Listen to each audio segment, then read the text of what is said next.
Good morning, everyone. Welcome to the beautiful Cape Town in beautiful South Africa, and more importantly, this lovely Lawrenceford wine estate. I think you'll get some opportunities to marvel at the beauty outside, and especially this great facility that's been created. You should know that this facility was created specifically for this event.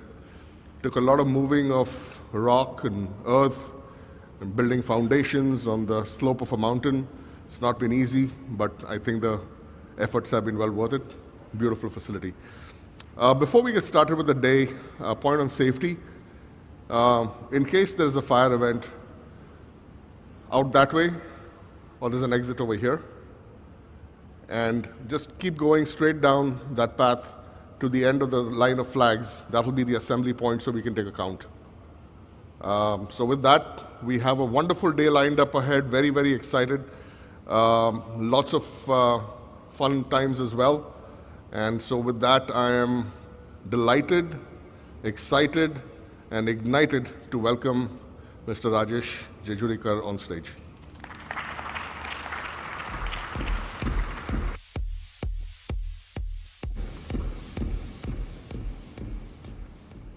Hi, good morning all of you, and it's a pleasure to have you here in Cape Town. Many people have been asking us why are we here in Cape Town today, and it's not just our media friends here, but even within the company. I mean, okay, you're doing a tractor launch or you want to show some products. Why do we really need to go to Cape Town of all the places? So let me kind of connect this to this whole concept of Futurescape. Where did the word Futurescape come from? Some of you may have read this book called Loon Shots or will read it soon. But in a way, who are loon shots? Loon shots are those people who really want to make a leap, want to make a difference, are passionate about changing the world. And we believe we have a team of loon shots, both on the tractor and farm equipment side as well as the auto side. And this team of loon shots really wanted to do something different, path-breaking, something which is transformational. And of course, 15th August, as we all know, is a day we want to be a day when Mahindra connects with all of you. It's our time to escape. So it's escaping into the future, escaping from where we are, and escaping to the Cape. So that's how the origin of the word Futurescape came in to being. This is about the Mahindra and auto business wanting to go global, to thinking big, thinking scale. And let's take a look at the audio visual, which some of which you've seen in the teasers, but here's a short audio visual on going global.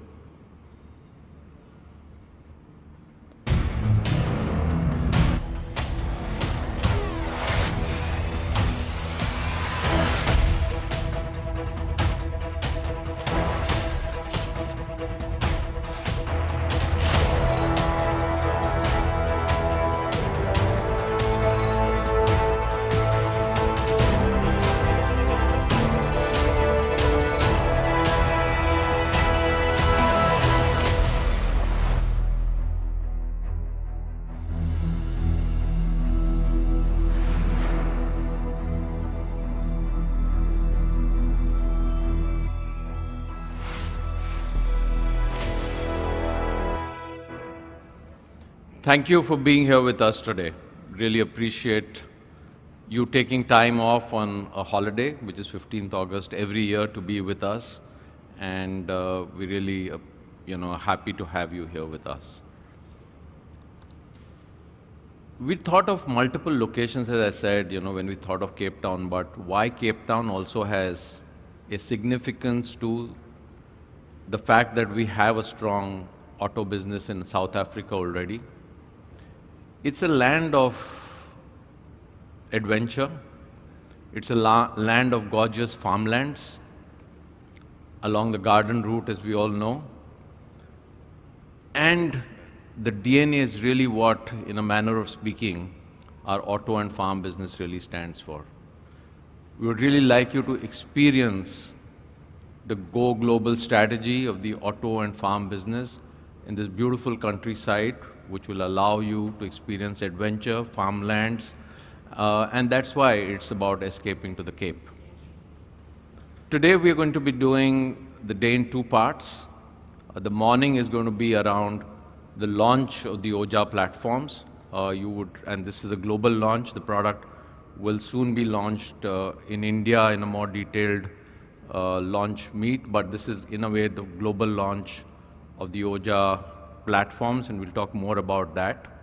In the second half, we'll have the auto vision, and we'll bring alive for you a couple of concepts, and we'll talk a little bit more on where we are in our born electric journey. So that's the afternoon for the auto piece. So let me move on to contextualizing Futurescape for farm business. You know, as we've been around the world, we know there's a lot of technology being deployed for large farms in North America, Europe, so on and so forth. These large farms are typically more than 1,000 acres. In India, 100 to 200 acres is considered big, and many other markets like India have land parcels of 50 acres, 100 acres. Of course, there are marginal farmers with much smaller land parcels. Really, what's been inspiring us, and that's why I use the term loon shots, is about saying how do we democratize this technology that's used on very large farms which are 1,000, 2,000 acres, and make them accessible and available to farmers around the world who have smaller land parcels. Technologies like this are not just about the jazz of it, but they make a huge difference to productivity and outputs. And we'll hear and see more about that. So this is our bold vision to democratize technology for the smaller land holdings through a completely new platform and offering, which will not sell just in India, but is designed for the world. We will demonstrate to you the sophistication, the power, and the possibilities that this platform will offer to us. So with that, let me segue into the Oja story. This is a journey which started in 2018. The concept that we're taking on was about saying, let's create lightweight tractor platforms for the world. The strength of Mahindra tractors is that they're heavy, very tough, very rugged, and we are known to be that. And what we set out to do with what was called Project K2 was indeed just the opposite of that. We were setting out to create platforms which were much lighter for a different application usage, and that really needed us to bring a new mindset in. We hence collaborated with our partner in Japan, Mitsubishi Mahindra Ag Machinery business, to embark on this journey of creating a set of 4 lightweight global platforms. A team of around 250 people worked, some Japanese, some Indians, and actually many of our Indian engineers went and spent more than a year living with the Japanese in a prefecture which is called Shimane in Japan. And they actually just had a wonderful experience internalizing themselves into that culture. They were part of football matches. They were part of something called Sakura Hanami, which is the cherry blossom viewing. They were part of a drum parade. They went on treks, and they really lived the Japanese life. And in parallel, they were traveling around the world to understand usage and build deep insights while really having fun doing it. So this has been an incredibly exciting journey, a journey of discovery, of working with different cultures, around the world, creating products for North America, with a team from India and Japan working closely with them. So for us, this has been really an incredible journey to bring you the Oja. So as we get into Oja, and before I explain to you the origin of the name Oja, let me present to you an audiovisual on the Oja evolution and the brand Oja. And then we'll talk a little about that. Can we have the AV, please?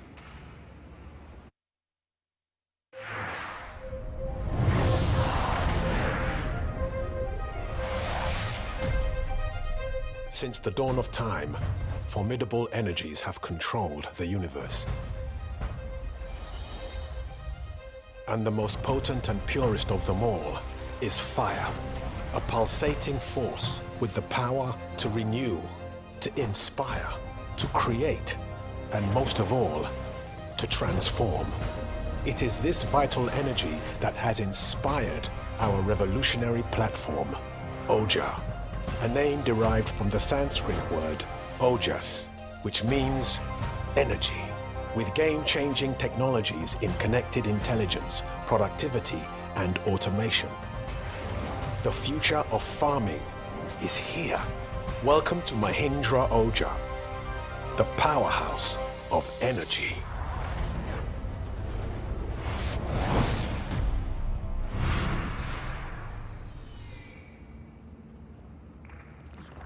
So as you can see, Oja derives from the Sanskrit word ojas, the powerhouse of energy. We believe it's this energy which will transform farming. This is really a loon shot in a manner of speaking, because what we're doing, the kind of technologies we are bringing is not there in this price point and in this segment. You just got a glimpse of 3 names, and I'm not going to talk more on that because there's a full presentation on what each of these 3 things, which are derived names out of Ojas, represent. Very interesting, very exciting. And for those of you who haven't had experience driving the tractors, there's going to be a demo for you right after we do this. So you're actually going to get to ride and experience a tractor with all of these technologies right here in this beautiful vineyard in Cape Town. This powerhouse of energy is really what we think will be the future of farming. And we believe the future of farming is here now. Let's learn more about it and enjoy the experience. With that, I would like to invite on stage Hemant Sikka to take us through the platforms, and then we look at the India launches as we go along. Thank you, everyone.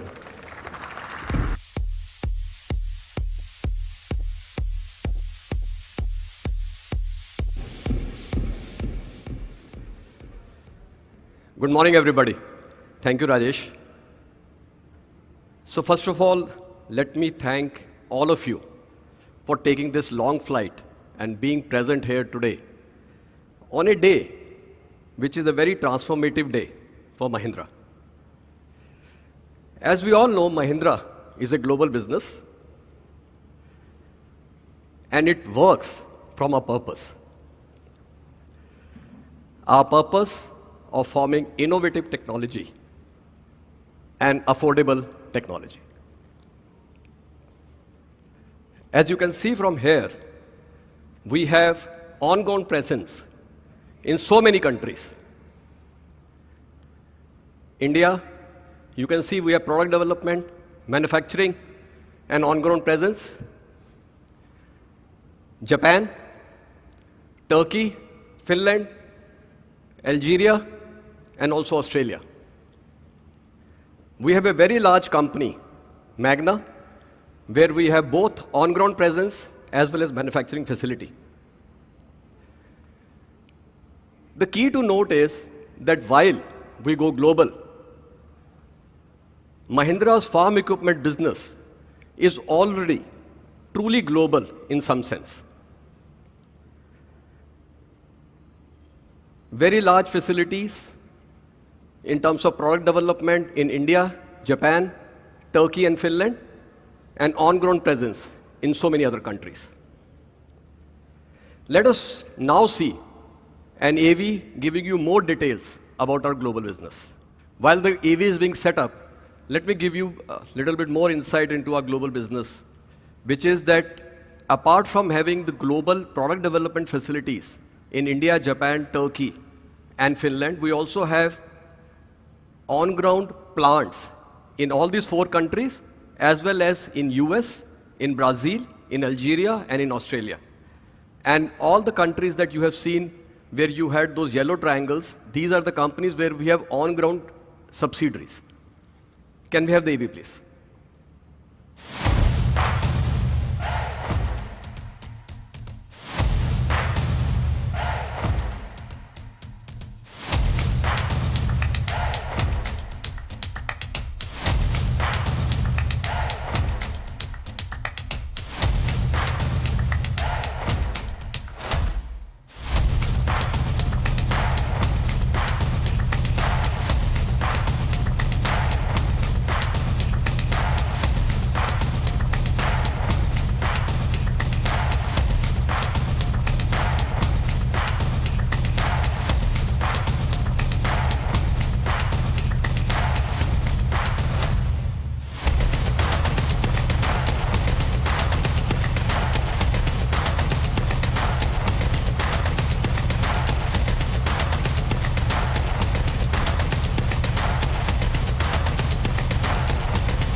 So that's our quick shots for you for showcasing our global business.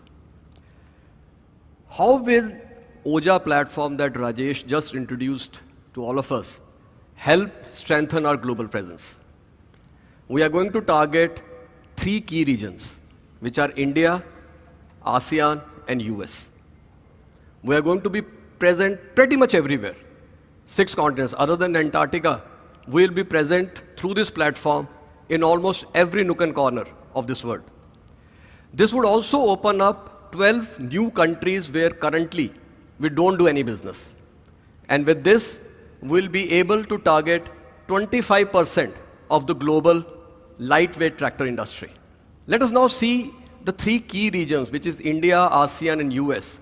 What is the market potential in all these 3 regions? US is one of our largest markets. We have Magna as our company there, on-ground presence, very large plant in Houston. 75% of US industry is less than 60 HP. And 90% of that industry is actually lightweight tractors.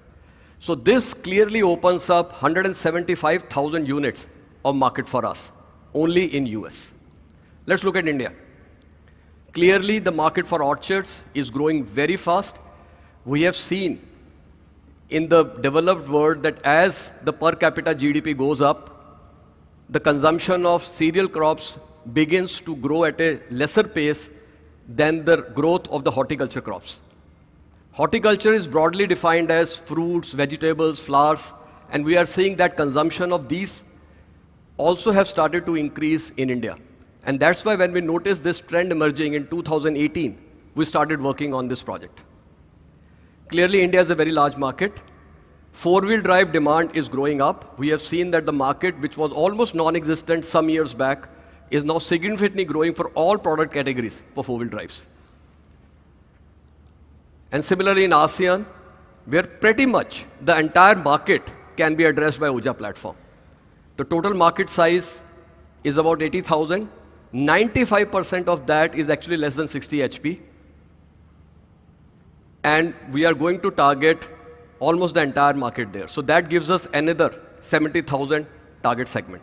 So you can see all these 3 regions of India, US, and ASEAN becomes very, very key markets for OJA platform.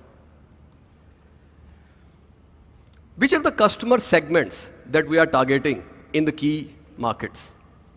In US, obviously, we have this huge market of small property landowners who have to maintain their farms, do mopping, moving some stuff from one place to another.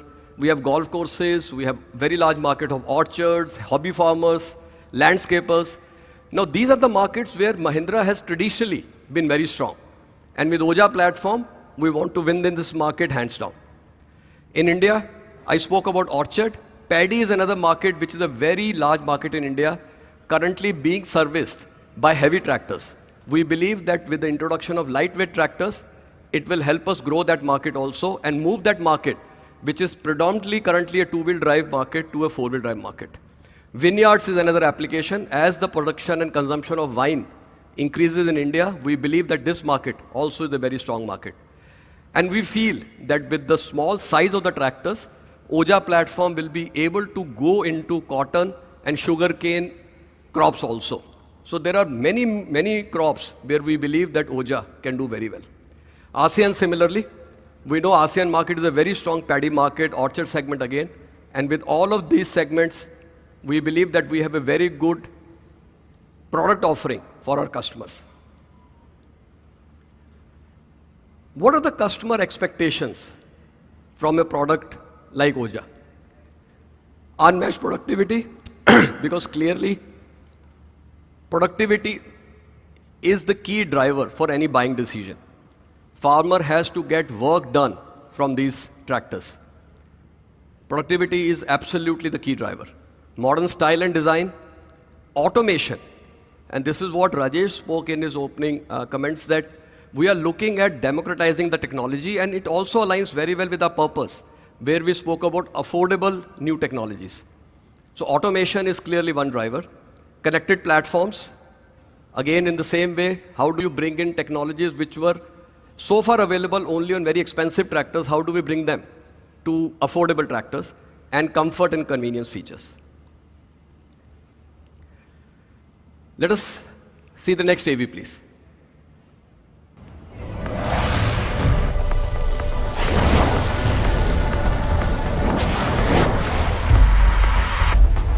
OJA is one vision with limitless possibilities. Lightweight, compact utility four-wheel drive tractor series, set to make a giant impact across the globe, built for multiple applications and environments. Offering high maneuverability and next-gen technologies. Enabling even the smallest land holdings to produce more with less. And at the heart of every OJA tractor are 3 revolutionary tech packs. MyOJA delivers intelligent connectivity, advanced connected technology to transform control. ProJA delivers exceptional productivity, pioneering features to transform efficiency. RoboJA delivers advanced automation, smart applications to transform precision. The OJA platform spans over 4 sizes, all designed and built with pioneering technology and Mahindra tough engineering. Subcompact, compact, small utility, and large utility. With power on demand ranging from 20 to 70 horsepower. 4 robust types of transmission technologies, all designed to take heavy loads and improve efficiency. 4 powerful and fuel-efficient engines with a best-in-class power-to-weight ratio. 4 different weights ranging from 700 to 2,050 kilograms. 5 different wheelbases from 1.4 to 2 meters. High-precision hydraulics together with ultra-powerful lift capability. Advanced automation and state-of-the-art connected technology. One vision, limitless possibilities. The future of farming is here. Mahindra OJA, the powerhouse of energy.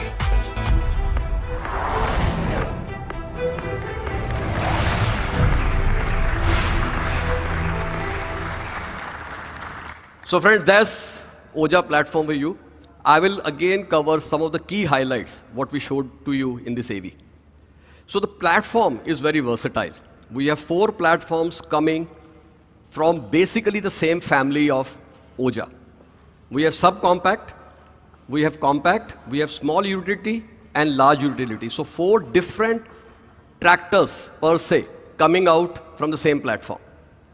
We have 4 different types of engines we spoke about, 4 different transmissions, clearly HST, shuttle, EHST, EPST, and we have huge range for our farmers to choose from in terms of horsepower ratings, right from 20 HP to 70 HP. And the platform is designed in a way that it has very modular parts and lot of carryover parts so that the overall maintenance becomes very easy. Just to give you an example, while compact has HP ratings from 21, 24, 27, 30, and small utility has 32, 36, and 40, but these are overlapped with products that we have designed for US market, both on the subcompact side and on the compact side. So broadly, we will have many multiple layers of horsepower ratings in this. Very high power to weight ratio, This platform is only given in four-wheel drive options, so there are no two-wheel drive options in this platform. The entire platform is designed for paddy usage and for offset usage. Very strong connected intelligence and a very modular design. So the three key markets will be offered different models, as I just spoke about. Subcompact is designed only for US market. This will be available in three models: 23, 26, and 20 HP.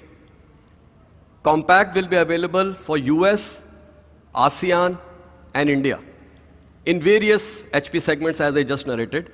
And small utility, again 9 models within SU, which will be available again for US, India, and ASEAN. So friends, this is broadly the platform details.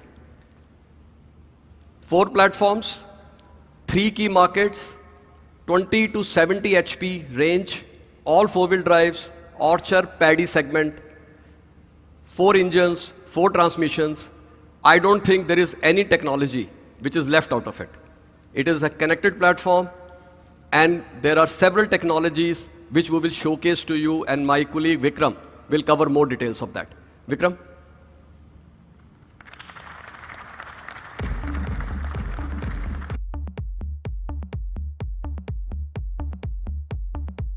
Thank you, Hemant. So it's my distinct pleasure to introduce to you what exactly makes OJA different from what we have before. First, let me talk about why, very briefly, and then I'll talk about the what, and a little more detail into what the benefits are for the user. So first of all, in India, the agricultural landscape is pretty well known, but there are differing rates of growth. As Rajesh and Hemant both alluded to, the rate of cereal production continues to grow, but horticulture is growing at a much faster pace. So therefore, we will see demand for precision farming.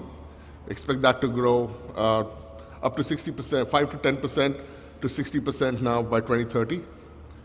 The productivity still has a way to go in Indian farms, and therefore we need tools that are more precise in order to not only have a higher output, but also reduce input costs by being more efficient in terms of application of seeds and fertilizers and so on. And the fruit and vegetables we spoke about, as the dietary mix changes, we're going to see that demand keep increasing, and we believe that OJA is at the right place at the right time. We also listened to our customers and asked them, what do you really want?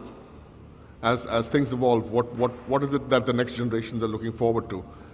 And we saw a bunch of different requests, and these are just 9 of them. But working in soft soil conditions, which is why the lightweight platforms, quick turning on headlands to reduce effort as well as improve productivity, which is one of the features of our tech packs, which I shall explain as well. No root damages, so you need a narrow track. You need at least 30 centimeters between where the tire is and where the roots are to prevent damage to the crop, and that's what this platform gives you. Leveling fields for transplanting. So rice transplanting, for example, if you have a level field, it makes it much easier, and therefore the depth control, electronic controls are really essential to do this without manual intervention. Spraying during the night, when you have an unseasonal rain event and you have to spray fertilizer in foggy conditions or even at night sometimes to protect your crop, our powerful projector headlamps allow you to do that. Working in all crop stages, live tractor monitoring. You know, we are so used to our phones right now and connectivity between different devices. This tractor allows you to monitor a variety of different things. I'll explain more to you as we go along. So what are we actually, in terms of volumes, targeting? The market size, as you know, in India is about 1 million units. The operating industry, as Hemant said, in India is about 125,000 units, playing mainly in the 20 to 30 and the 30 to 40 HP power points. These are the 7 models that we are introducing in India, 4 in the compact range, 3 in the small utility. Basically, they have powerful engines. They have features like 12 forward, 12 reverse, shuttle transmission for forward and reverse, creeper functions, lift capacity is adequate and actually superb for the different applications. And we have the 3 tech packs, like I said, which I will go into a little more detail. Saurabh, can you give me the next slide, please? So these are some of the features. Precision implement controls. I talked to you about depth control. High maneuverability, which is one-side braking while turning without any effort. It does that automatically to increase the rate of turn. Automation and connected technology, which is the pack that we have with telematics in it. And then the compact and narrow dimensions. I spoke about root protection in vineyards especially.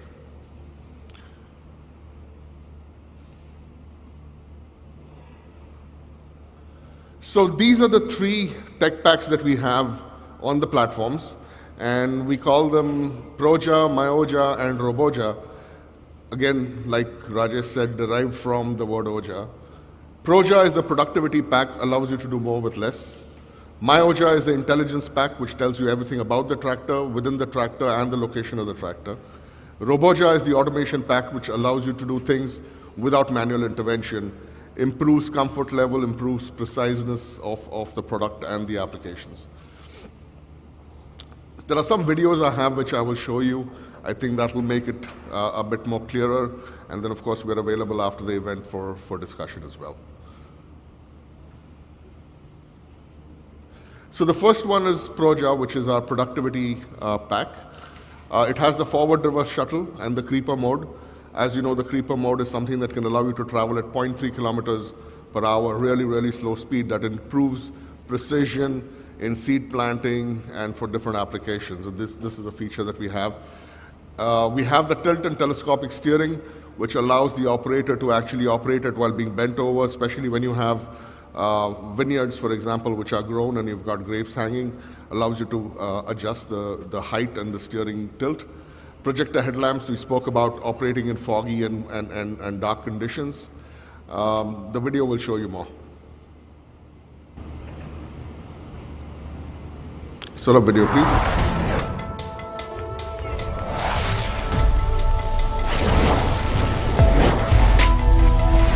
Welcome to Proja, the productivity tech pack, transforming productivity in the lightweight compact utility 4-wheel drive market.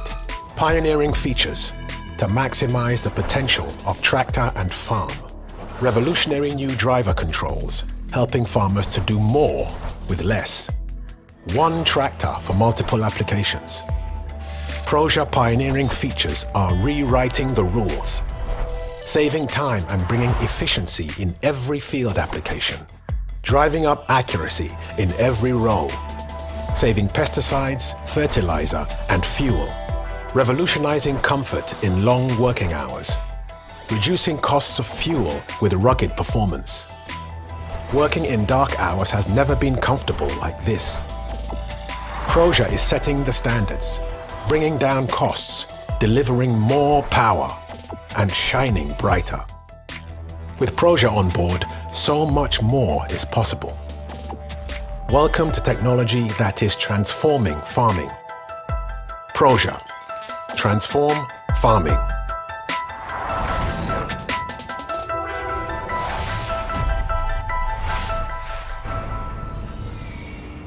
Okay, so that was Proja. The next technology pack that we have is called Myoja. And Myoja basically is a bunch of different things all working together. So this is intelligence within the tractor and also about the tractor, not just what the tractor itself is doing, but what the components of the tractor are doing. For example, it has the diesel usage tracking. It tells you how much area has been plowed that day, for example, and how much was the consumption at that point of time. If you're using the tractor for moving things, how much distance have you covered, how much diesel has been used for that. So it has those kind of algorithms inbuilt. It has service alerts. So as you're coming up to a season, you can actually plan in advance to have certain critical maintenance done before the season starts so the season goes smoothly. It also has live location and geofencing. If you have somebody else who's running the tractor, you can actually tell where the tractor is at any point of time, and you can put in geofencing alerts. So if it crosses a particular boundary, it can send you the alert on your mobile phone. So these are things which are somewhat familiar on many passenger vehicles, but on tractors, these actually make more sense in terms of the farmer's value, and this is something that we're offering on Proja. The AV, please.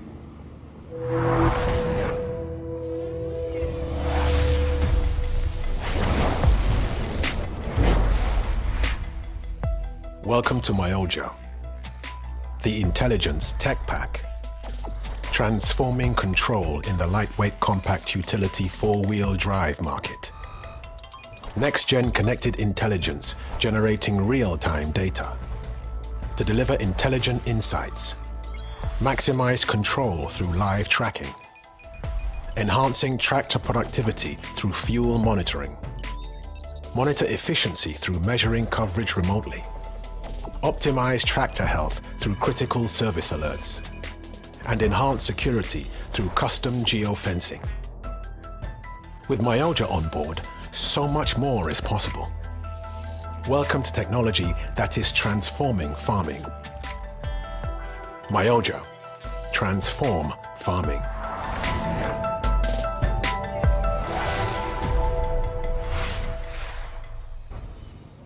So that was Mahindra, and the final tech pack that we have is called Roboja, which essentially is automation on the tractor.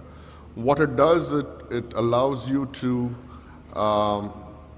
do much more with much less effort for the operator. For example, when you're tilling the land and you have to make a turn to get to the next level, the next crop row, the operator has to do one-side braking, tilt it hard, lift up the implement all in one go. Whereas Roboja does all this for you automatically. All the operator does is turn the steering wheel, the implement lifts up, PDO stops, one-side braking, quick turn, and on to the next. Improves productivity. When you're doing spraying, for example, it shuts off the sprayer so you don't waste any of the pesticide that you're using. We talk about electronic depth control. Like we said, in the paddy applications, a flat land is what is conducive to rice transplanting, and the electronic controls maintain that. All of the controls are switch-based. You don't have mechanical levers that you need to pull up and down. Everything is automated. And then, of course, we've got the auto PTO on and off, so if you're reversing the tractor for whatever reason, it shuts off the PTO automatically, lifts the implement as well to prevent damage. The video again will show you a little bit more.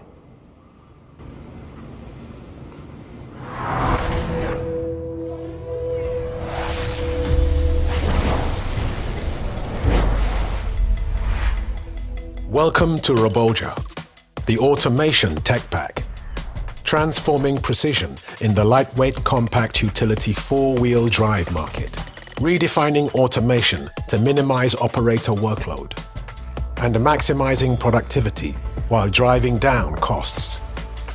Enhanced savings with simplified tractor operations. Fatigue-free precision without operator intervention. Best-in-class maneuverability with the touch of a button. Eliminating manual repetitive operations to help long working hours. Thus, redefining the experience in farming applications from start to finish. With Roboja on board, so much more is possible. Welcome to technology that is transforming farming. Roboja, transform farming.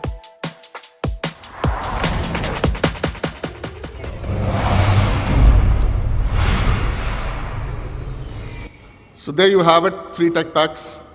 So now we come to the critical part of the presentation, is what's this going to cost us? First of all, I'd like to refresh everybody's memory. We spoke about 3 tech packs. The productivity tech pack is Proja. We've got 12 forward, 12 reverse gears. We've got the shuttle that allows you to go forward and reverse without having to use the gear lever. We have the creeper speeds down to 0.3 kilometers an hour that allow you to do precision planting of seeds and other items. You've got the button-operated PTO, the electronic PTOs, which allows you to switch them on and off without using levers, very quick and easy to do. You've got the tilt and telescopic steering, which essentially allows you to work in confined spaces where the operator needs to bend down.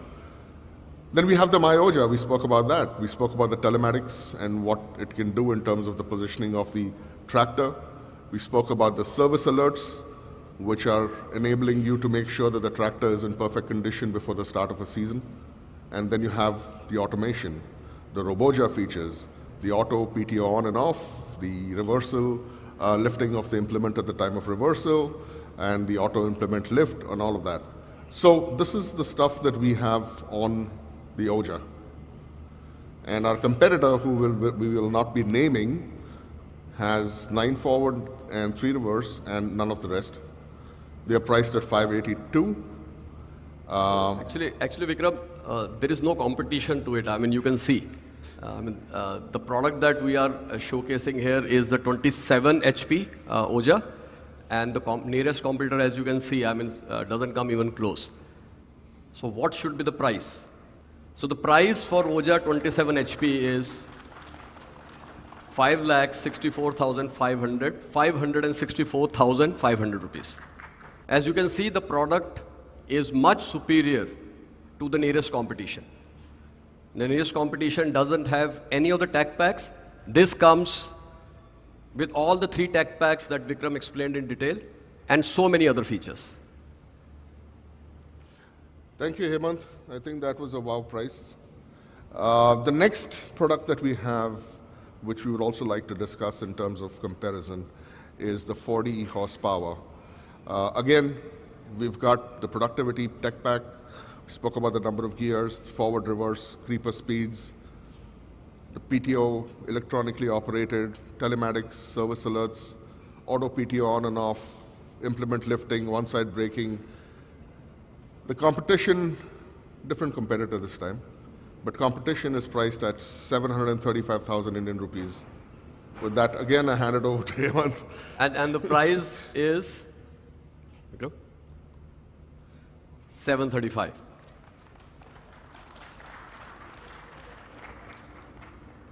This is Dil Mange more, Hemant. So this is so much more at the same price to the nearest competition. But again, the competition has absolutely no features that we are offering here. These are first in time that these features have been offered in any product of this size and cost. And mostly these products are offered in very high-end tractors, these features. But that's what Rajesh spoke about, that the whole purpose for farm equipment sector is to democratize technology, and which we call out by affordable, innovative, and pioneering technologies. This is for all to see, and the price details are here. So with this, can we have the product reveal, AV, please?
So friends, doesn't it look stunning? The style, the design elements are key to success of any product. And who best than Pratap to explain us this?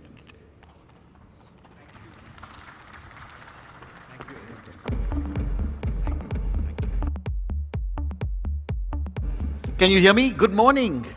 If many of you thought that Mahindra designs only SUVs and pickups, you should think again, because today I'm delighted to actually represent the design team in showing you a little glimpse of the story of the design of this range of stunning, stunning tractors. And believe me, it may be small, but it's truly mighty.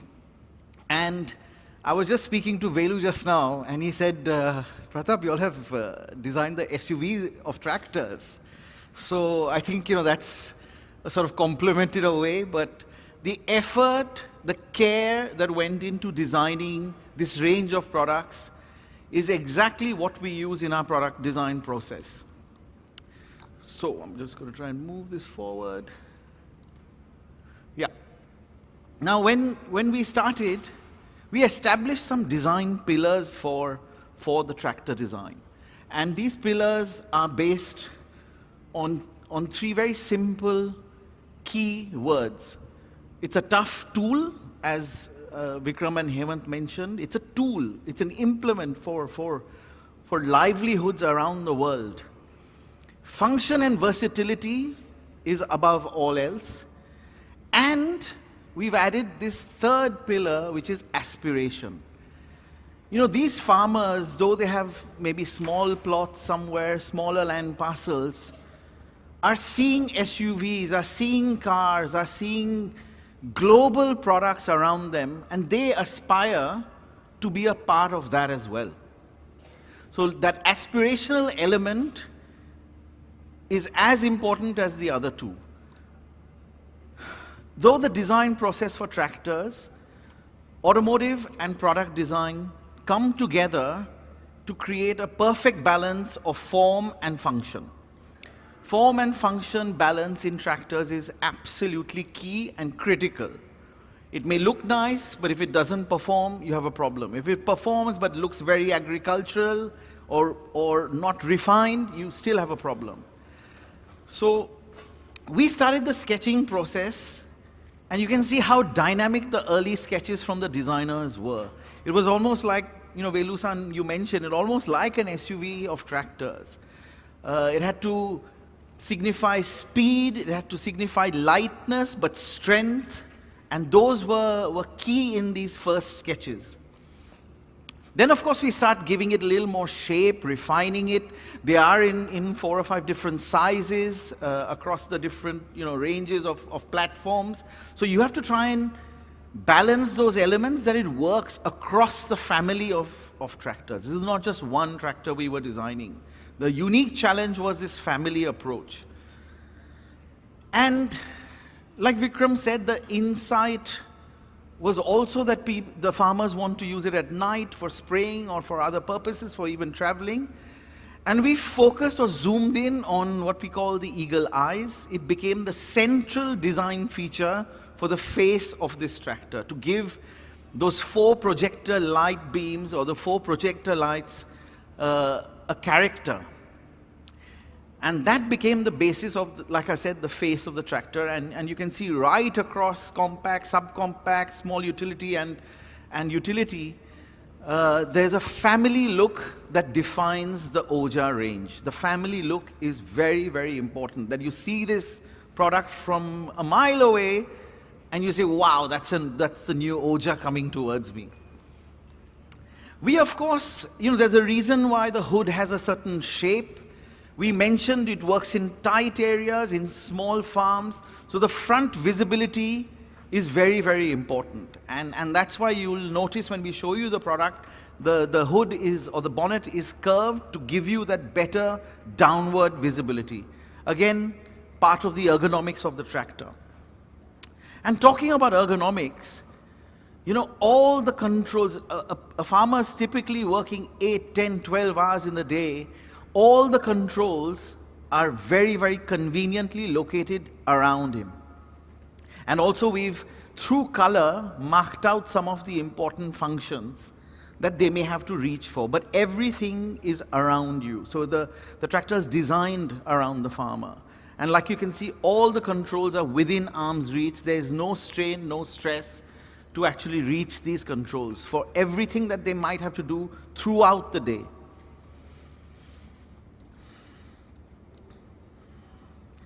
We've also used some clever but simple product design techniques, modularity. So what can you do, more with less? So the different requirements for different markets, for lighting, for example, is one such area. So you have a very simple but a beautifully designed single lighting module, which you can use vertical, horizontal, change the lens color, all of that. It also helps in inventory, it helps in supply, all these benefits of modularity across the range. There you can see more refined sketches. Our designers get into every detail of every area of the tractor.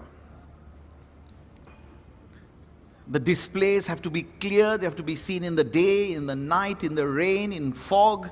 All of that, we work very, very carefully of how we display the information.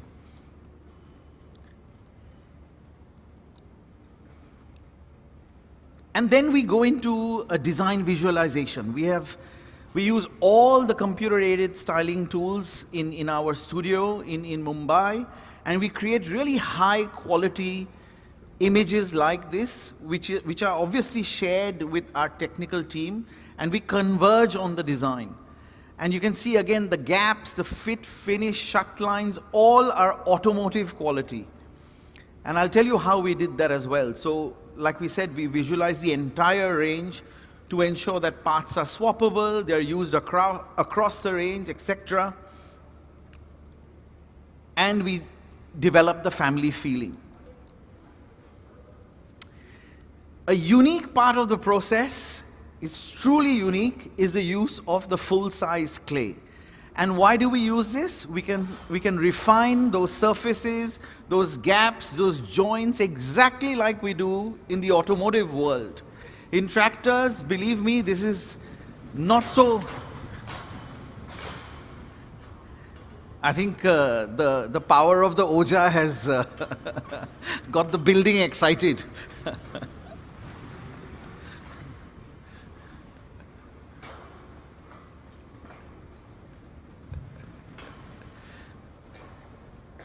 And we work on those. Like you see, it's a digital and physical process.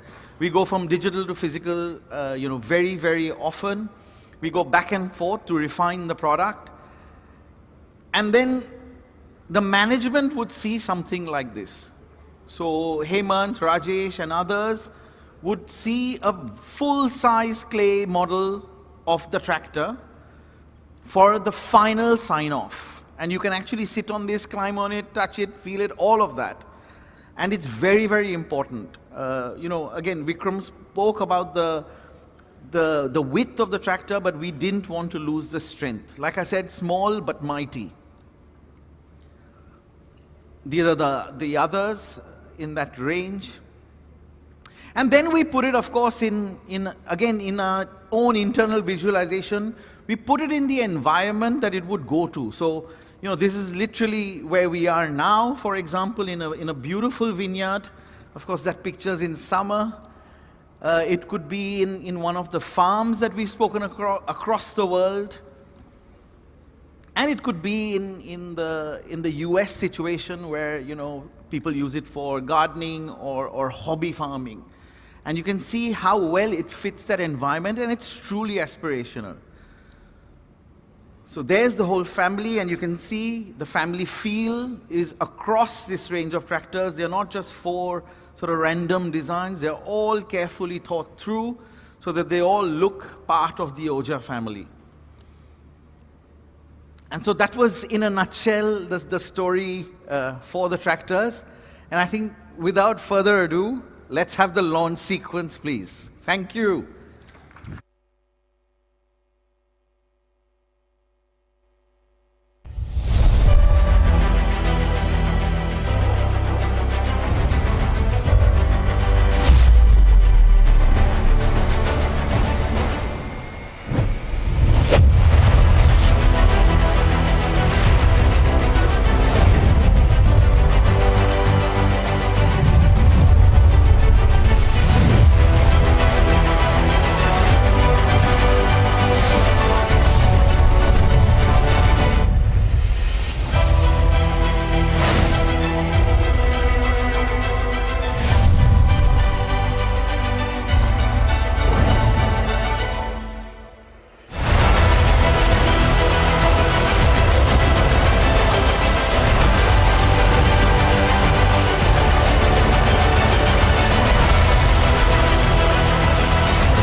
Pardon me?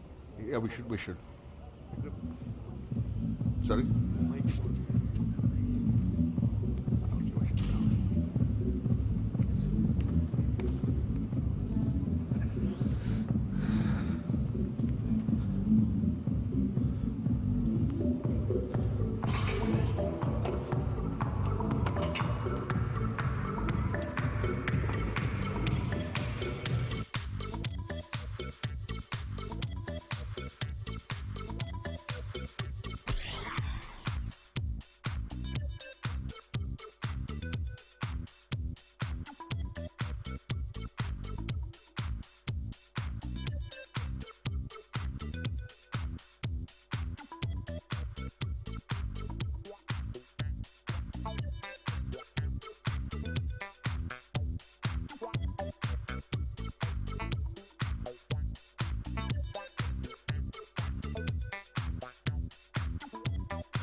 All right, ladies and gentlemen, the members of the media and press, just a small request, if you could just kindly pay attention.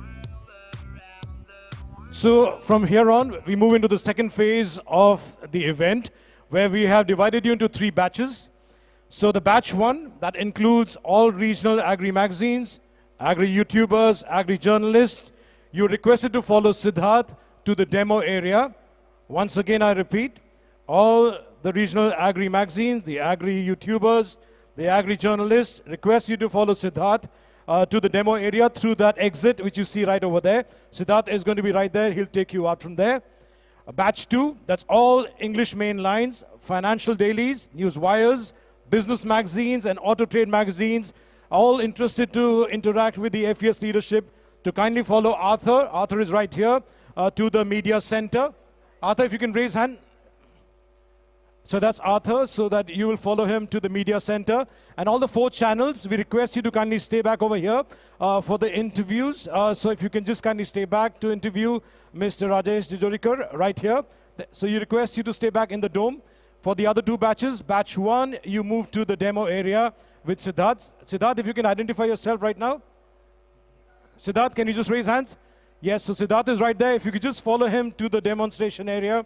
And batch 2, Arthur is right here. You would follow him to the media center for a one-on-one with the FES leadership. So thank you so much. See you on the other side. Have a wonderful day.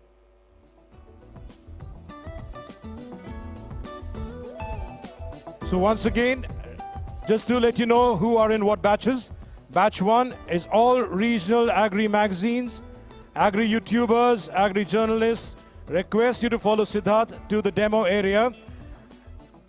Batch 2, all English main lines, financial dailies, news wires, business magazines, auto trade magazines. You will be interacting with the FES leadership at the media center. Arthur is right here. You will follow him to the media center. And the 4 news channels requested to kindly stay back to interview Mr. Rajesh Jijorikar. All right, ladies and gentlemen. First of all, before we begin, I think for all the Indians here, a very happy Independence Day. Let's have a round of applause. And I think what a fantastic day this is, where Mahindra is all set to really showcase to you whatever you saw inside. You actually heard about it, but this is going to be where you actually see it for real. So I welcome all the media members over here. Give yourselves a round of applause for your presence here in this beautiful, picturesque Laurent, the senior management at Mahindra. Welcome, and we're all set to begin. So as you all know, today is a fantastic and a historic day, the launch of OJA, which is coming right over here.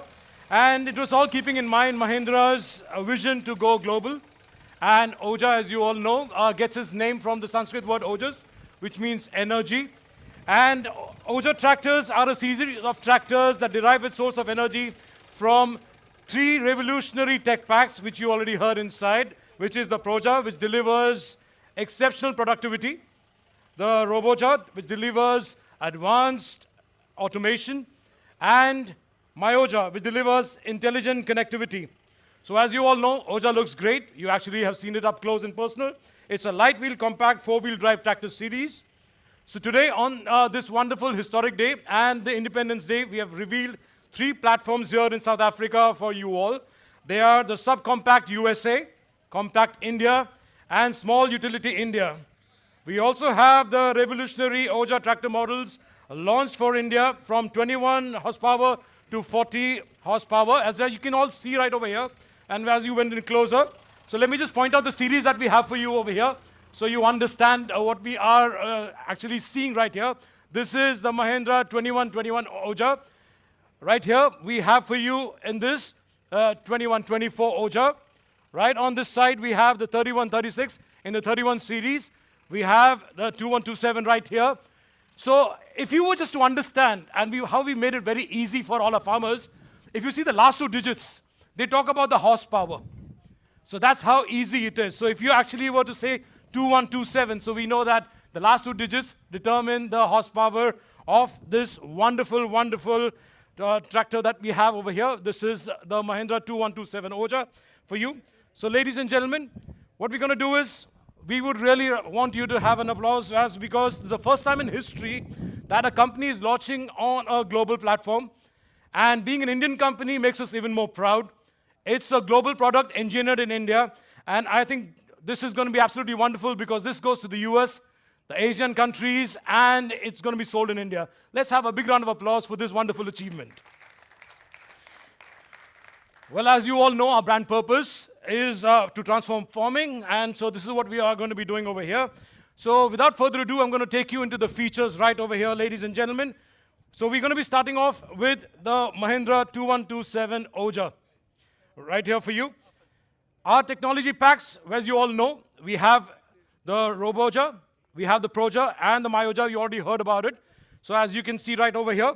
So this Mahindra 2127 Oja comes with this fantastic 3DI compact engine, ensures exceptional smooth operation, best-in-class NVH, that's noise, vibration, and harshness levels, while generating maximum torque and gives a great performance. Isn't that right?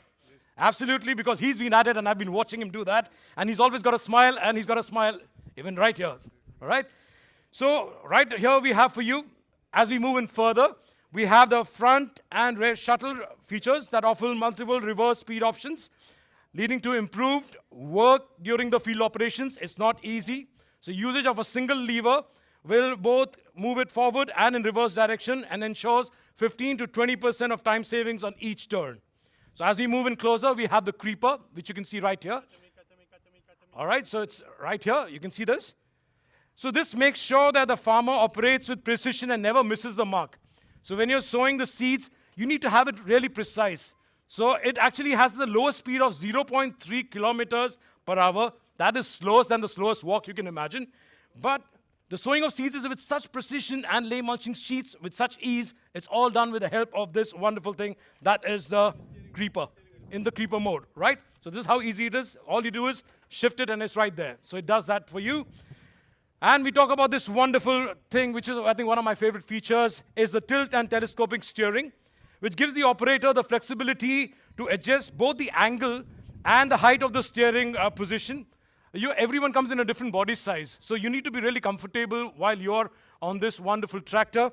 That's Oja. So what you need to do is, you'll also see that when you are going to be going on the field, the cycle has to be adjusted according to the crop size. So if you can just demo how it really works. So according to your size, you can see this is the tilt and telescopic steering. You can move it across. All right, that's wonderful. So moving on, we come right to the front over here. If you can see, we have for you the projector lamps right here. And we have for you the signature lamps, which are here. I don't know if you can get them on. So it's going to be great to really see them. They're really bright, and you can see them through right here. So this is it for you.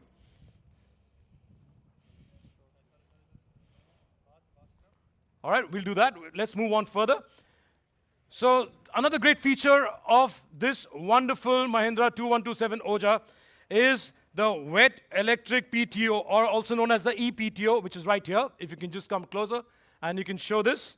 So this enables the operator to start and stop the PTO at the click of a button while maneuvering between vineyard or the crop aisles among the small puddling fields. And this actually saves the farmer a lot of money, because if you just imagine, this says that you can save up to 6,000 rupees per acre per year. So if a farmer in Nashik, Vikhe Patil, suppose has a 20-acre land, well, what he saves, because the fertilizer cost, the fuel cost really goes up, what he really saves is 1.2 lakhs. And a penny saved is a penny earned. And right here, Mahindra 2127 Oja provides just that for him. So ladies and gentlemen, this is what we have for you right over here. Give it up for this wonderful, wonderful that you saw right here at this wonderful Mahindra 2127 Oja. So, can we have the next series right here for Roboja?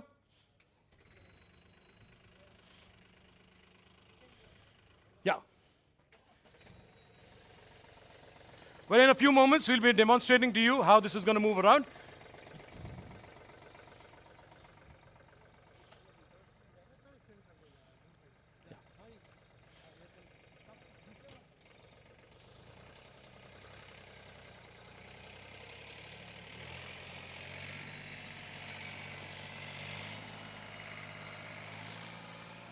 While he gets ready for the demo, let's take you through another great feature we have. It's called the Roboja, which is going to deliver an advanced automation and smart application to transform precision.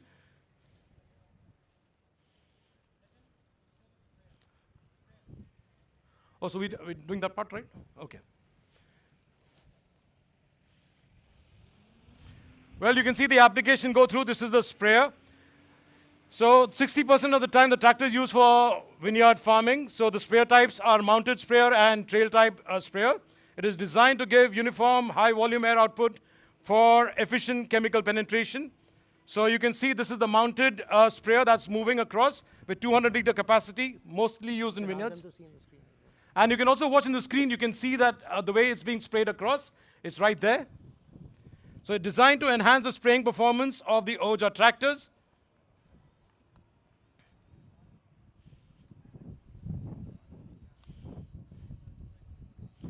So along with this, also remember the key applications that really come in with the versatile Mahindra Oja. We have the plow, the cultivator, the rotary tiller, seed drill planter, sprayer, and baler. But right now, you're witnessing the sprayer, which is absolutely essential right here in the vineyard. And you can see for yourself, the lamps, they're on right now, and you can see for yourself the side projector lamp that are absolutely wonderful. So ladies and gentlemen, this is all happening right here for you at this wonderful historic day where we're launching Mahindra Oja.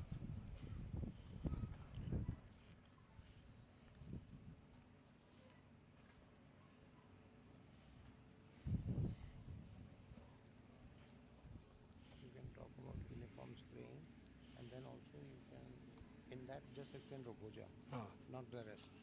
My Oja. अच्छा वो मुझे ज़रा Roboja which one? simple नहीं Roboja समझा देना. ठीक है. Well, you can see the uniform spraying that's happening over there. And as soon as it turns, you can see the cloud that's happening. And as soon as it turns, you will realize what happens. It automatically shuts itself down over there. So you're saving on that fertilizer, the pesticide that you have. And once it goes back into the direction, it senses it and it moves right across.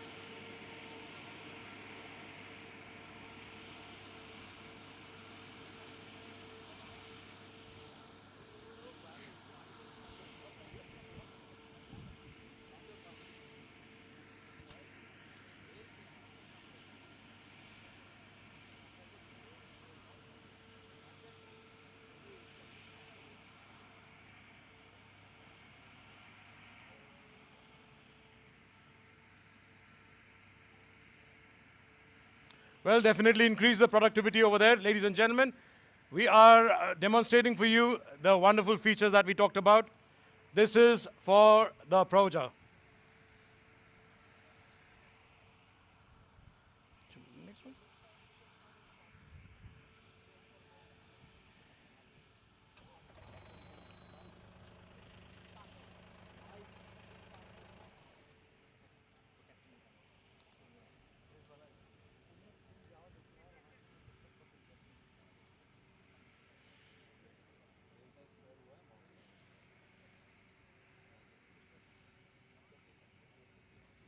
Well, you can see it come right through. You can see that wonderful cloud that it creates. And it's easy to ride. You can see for yourself how Mike's doing it. So that's fantastic for you right over there. The first tractor they saw was small utility. Now this is the compact which will show the spraying. Both are compatible for the spraying application.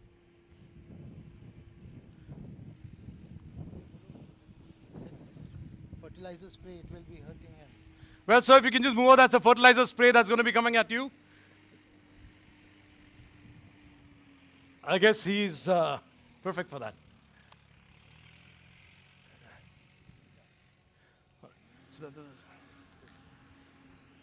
All right, so that was yes, small utility. Then.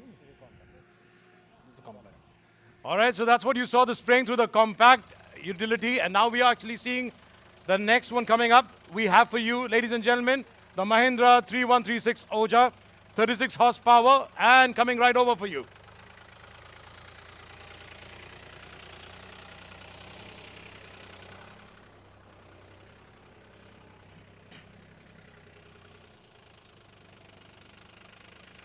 Well, the Mahindra 3136 Oja delivers advanced automation, and we talked about the features.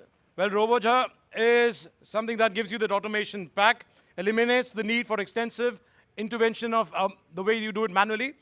So let's get into the features straight away. So the auto PTO features are the most important thing that you got to look into this when we come onto this side. So you see for yourself over here, we have the auto PTO feature that grants farmers right here. If you can just close in on this one. So that completely allows the farmer the ability to effortlessly engage the PTO with a simple touch of a button right here. And the electric wet PTO clutch ensures that smooth functionality of this immense ease of use. Additionally, the auto PTO can be automatically turned on or off while turning and reversing, further enhancing the convenience during tractor operations and also saves on cost. We also have for you right here, if you can notice, we have the auto implement lift function, which enables automatic lifting and lowering of the implements. You can see the implement right here. And while turning and reversing, you can also see the further streamlining of the tractor capabilities, which you will see during the demo. And it is absolutely wonderful because it completely keeps the farmer fresh, the operator fresh. There's no fatigue. He's not really coordinating on that. It automatically has one amazing feature, which is the auto one-side braking. So what happens that is it's an intelligent braking that happens because it prevents any skids and losses and eliminates management of both steering and the brake. So I think that's wonderful, and that's the RoboJob for you. So ladies and gentlemen, I think we're all set to really move it across, and we'll show you how this really works. So requesting you to get onto the field, and as we move on over there, ladies and gentlemen, you will see for yourself that we are giving you the application that we have for you is a rotary tiler. 20% of the time, the tractor is used for rotary tiler applications in vineyards. So you will see that it's going to happen right here. And on the turn, I want you to notice it, that in auto mode, it will just stop. The wheels will automatically stop while it's on the turn. So it's a very great feature. You will see there's no manual turning really happening. Because with the regular tractors, with the current tractors, on a turn, the operator needs to lift the implement to get the sharper turn. But it's not about lifting the implement over here.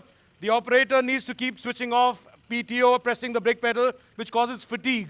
But if you see right over here, OJA addresses this by providing auto implement lift, the auto PTO stop, the auto one-side braking, and we are going to show you the demo right here as you watch this wonderful, wonderful Mahindra OJA doing this for you right here.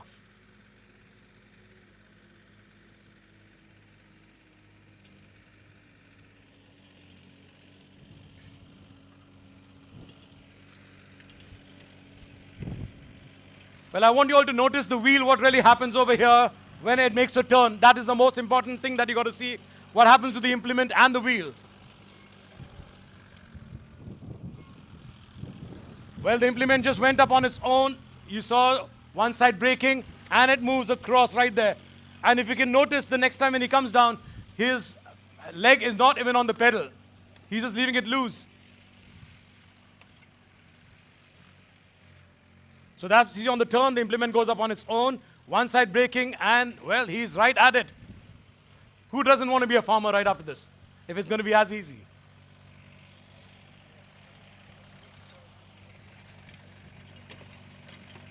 You can see it for one more time, the implement's going to go up, and you can see for yourself, one side of the tire completely brake.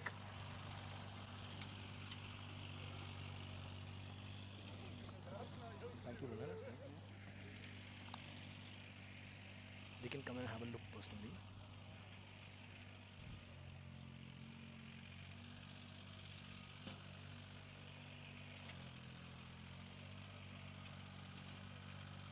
Well, as you can see for yourself, the series of Mahindra OJA tractors is built to work with multiple implements. So no matter where you're farming and what you are doing, you're going to get unbelievable productivity. So Mahindra OJA is truly versatile, and you saw it through these two applications that we showed in the demo. So I think that's fantastic. Let's also give our farmers a big round of applause. They were really helpful to us. And if you would like at this moment, you can get up close and personal with the tractors, and you can feel and see the implements, and also talk about the features that we talked about. The RoboJob, you can see how just on a switch of a button, it does these wonderful magical things. So ladies and gentlemen, that's what we had for you in the demo area. Requesting you to kindly be right here. Enjoy yourself, have a wonderful time, and a great time with Mahindra. Thank you very much. Hi, good afternoon, everyone, and you're seeing me a second time today, and I'm going to repeat some of what I said earlier, connecting back to loon shots. And going back to the meaning of what are loon shots, the auto business has been doing a lot of that over the last few years.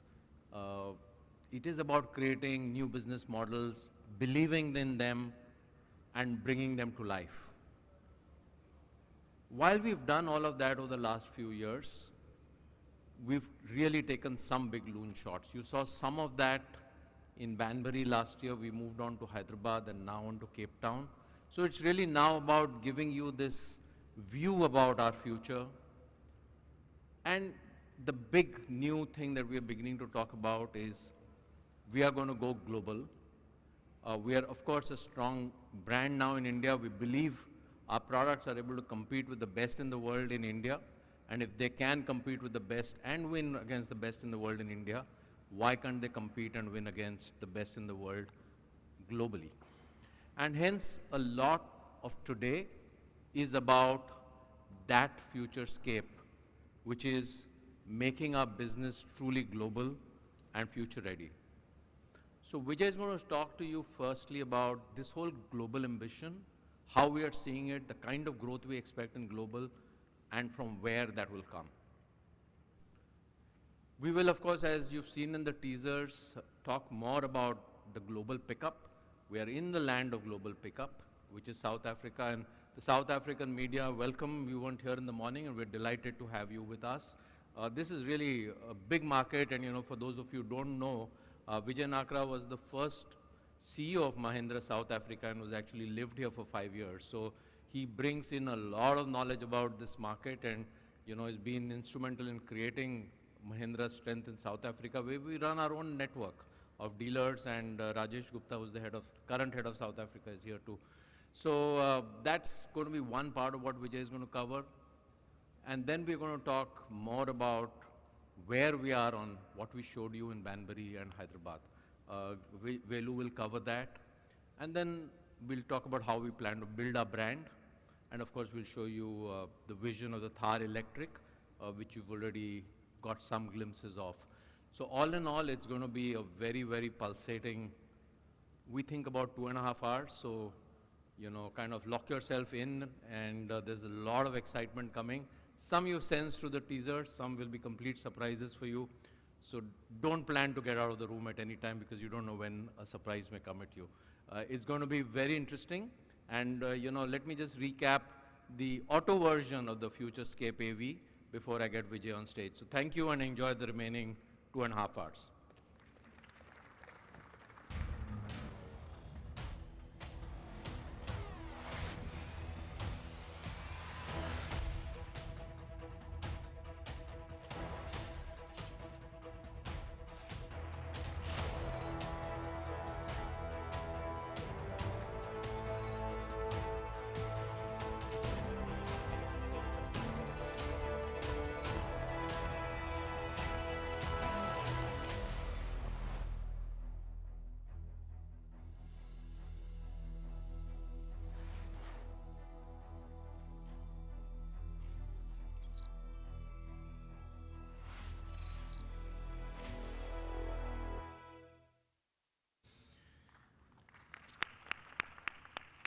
Good afternoon.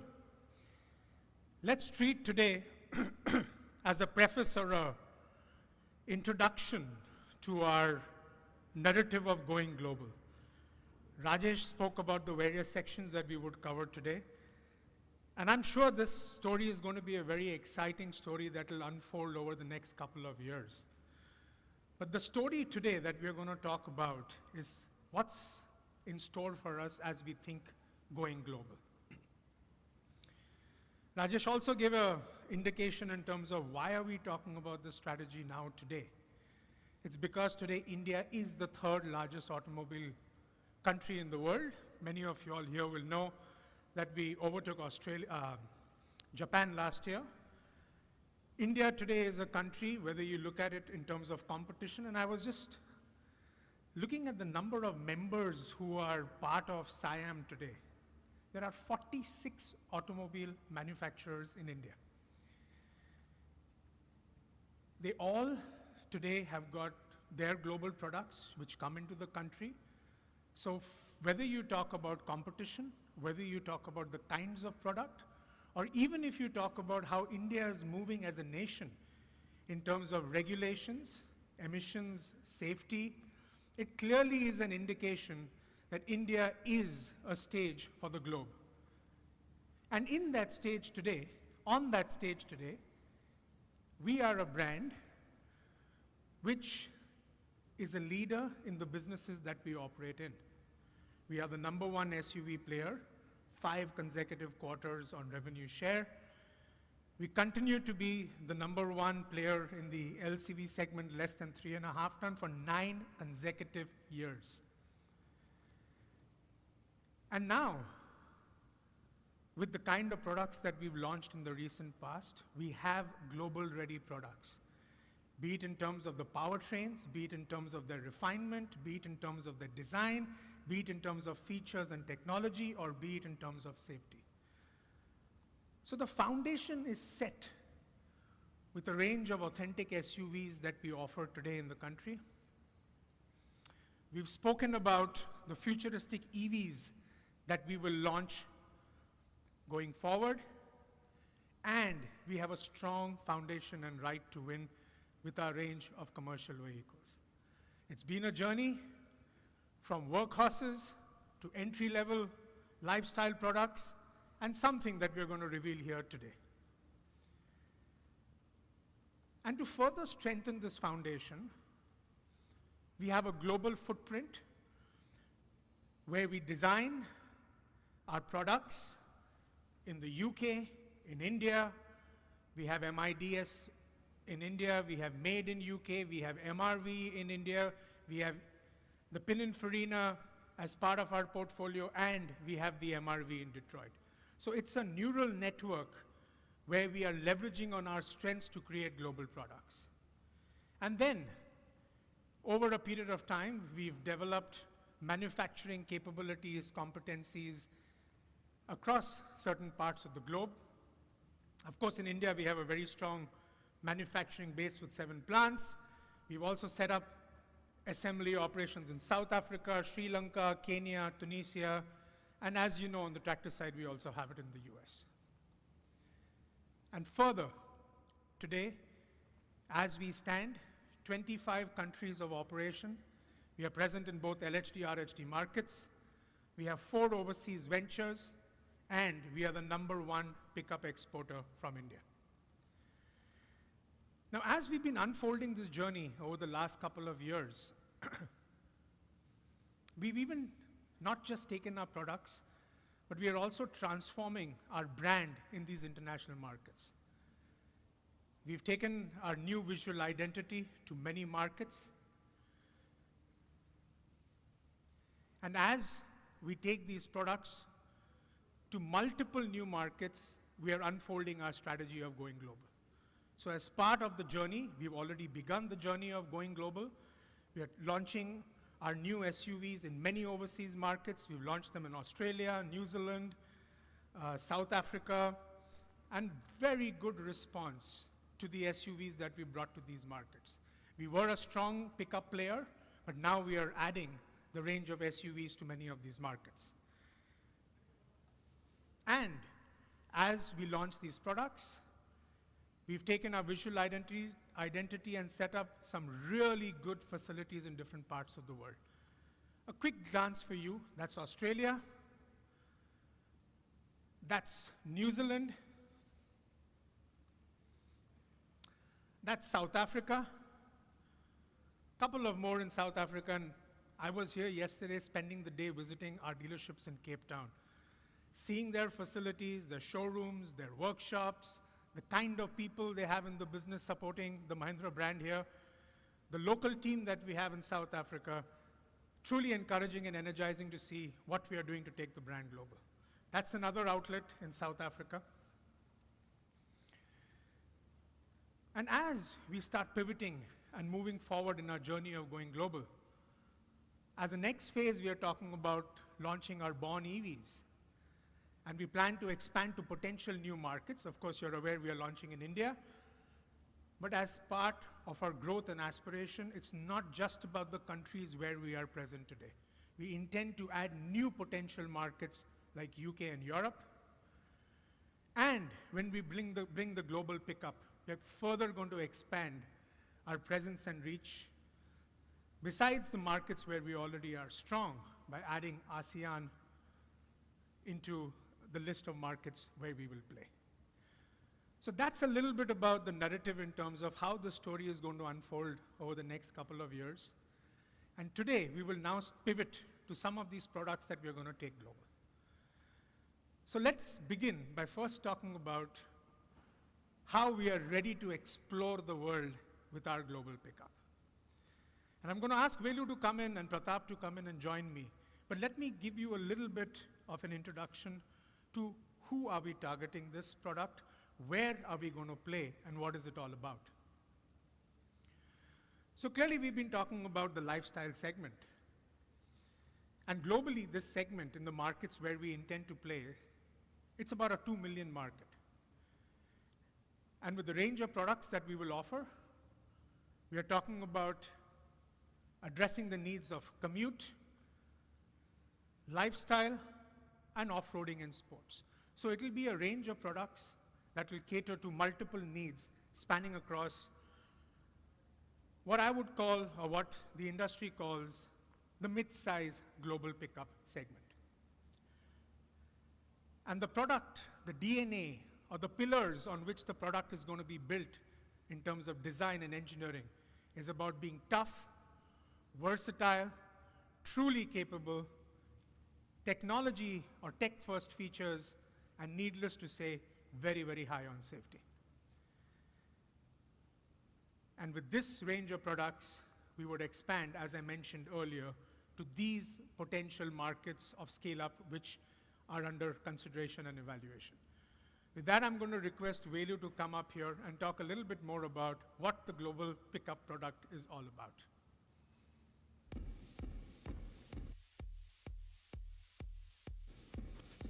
Good afternoon. Can you hear me? Wish you an Independence Day, and what a day to start our go global.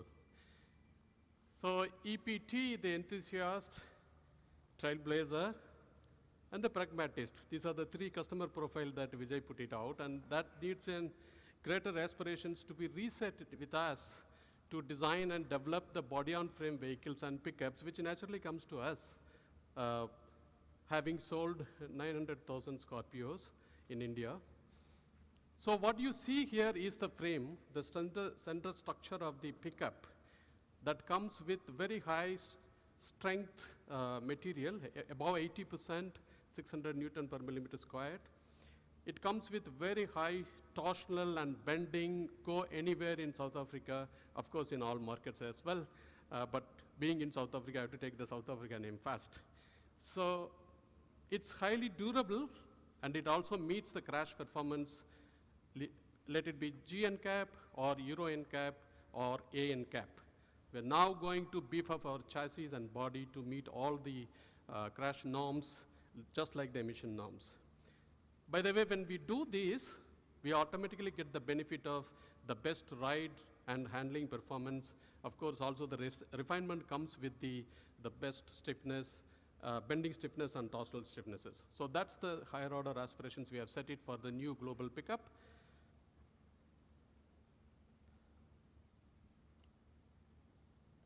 The body has to be extremely light because it is sitting on the spring. You don't want the body to juggle around with a high mass, and that will give you problems to ride and handling. So it's extremely lightweight, but yet tough and versatile structure that we are building on it.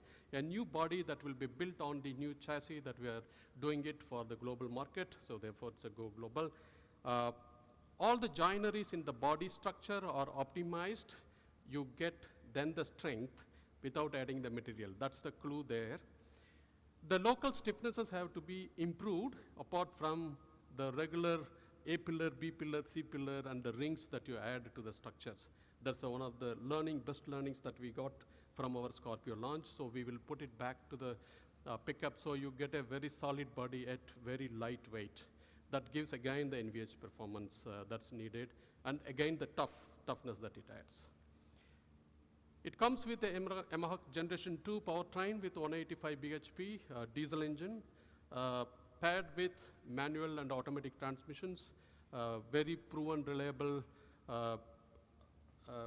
ISIN, automatic 6-speed transmission, and manual is from Mahindra. It's an unparalleled low-end torque. When you drive the new Scorpion, you know the power and torque of these vehicles. We bring in 4x4 terrain capability for this global pickup, 4-wheel drive light and 4-wheel drive high modes. You also know that we have a traction control system for different terrains: gravel, snow, grass, mud, mud, sand, and normal drives. All of them we integrated, we give different drive modes, so this car can take on anywhere in the country with all these kinds of roads. So that's the different drivetrain capability that we bring in apart from the engine power and torque. So adding together, it's go global. Techie. We have to steal the heart of the pickup, just like that we do for SUVs. So we bring in zip, zap, zoom, and you can customize as well.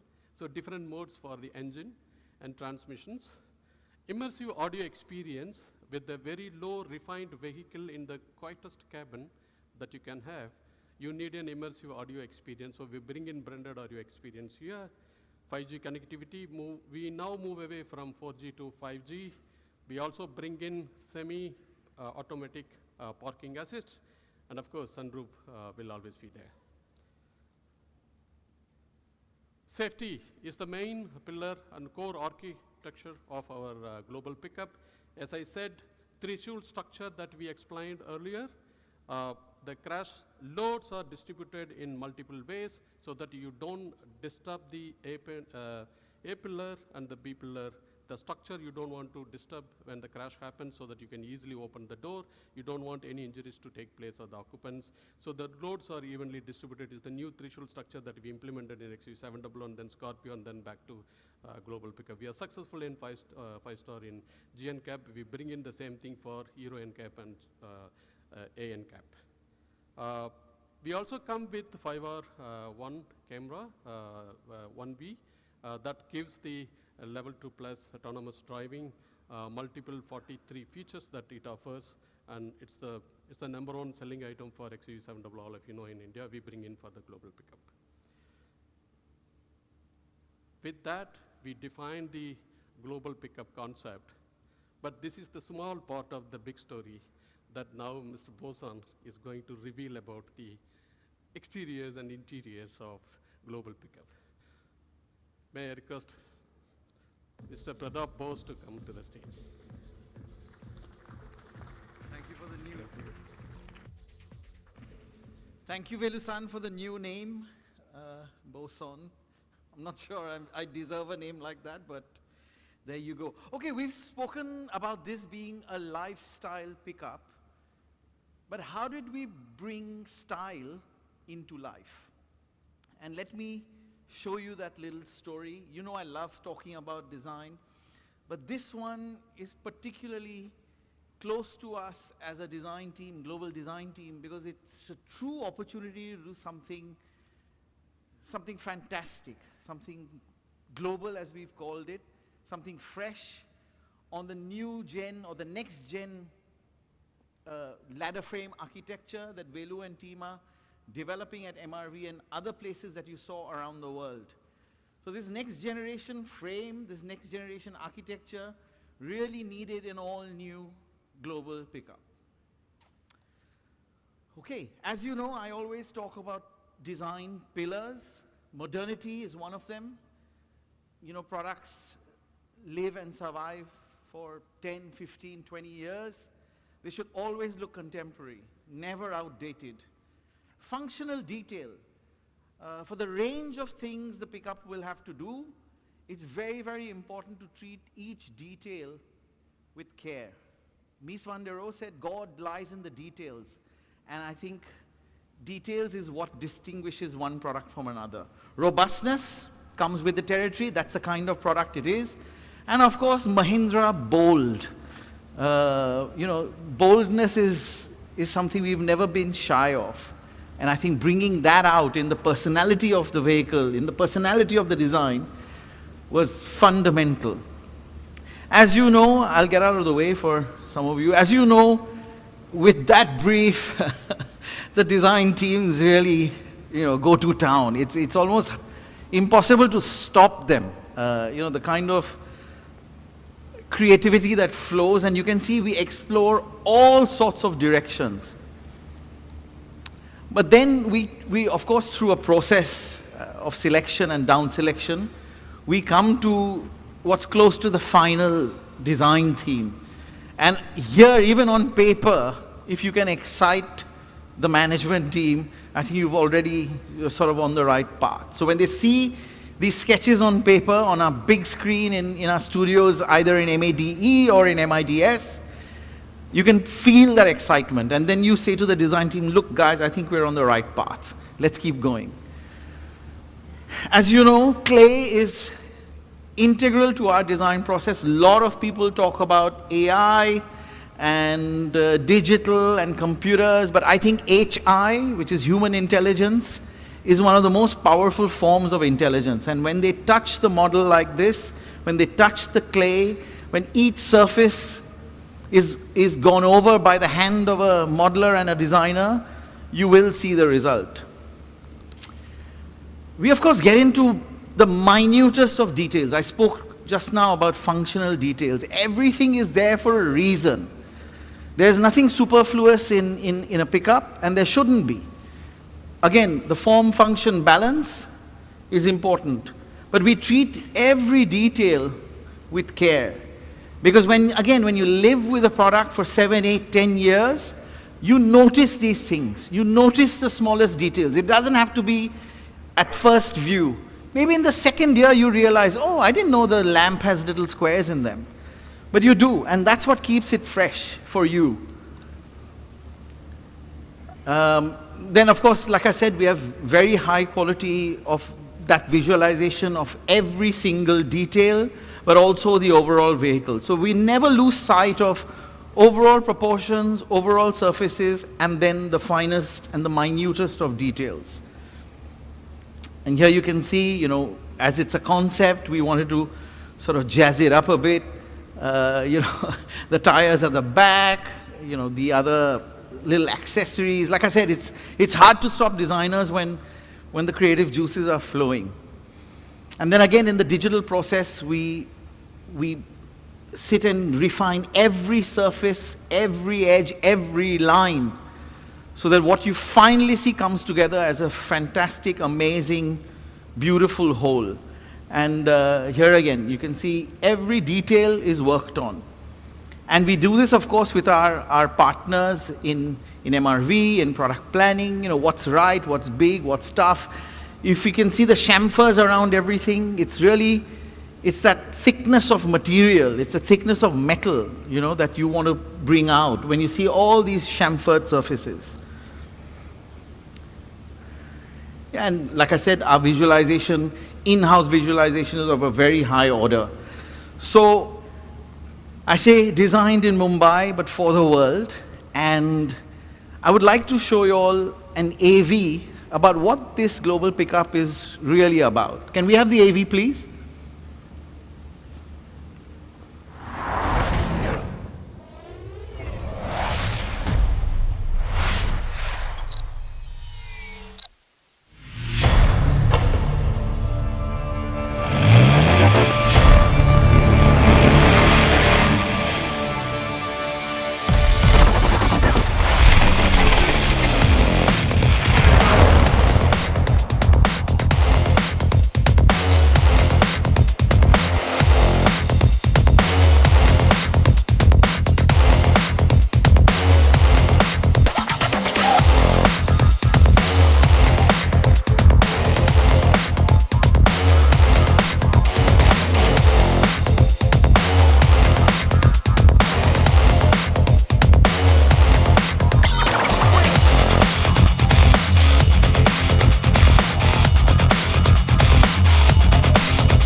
So without any further delay, let's meet the global pickup. Can we have the launch sequence, please? Thank you, everyone.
Requesting all of you all to please be seated. We continue, and yes, the products will come back out for a lot more opportunity for a photo op.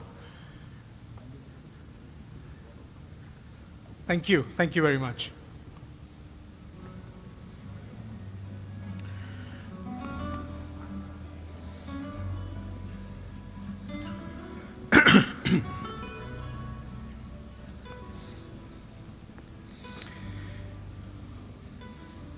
So let's move on to the next section of our global story. And we met exactly a year back at Banbury, where we spoke about our EV vision. And at that time, we had said that while we are meeting here today talking about the EV vision,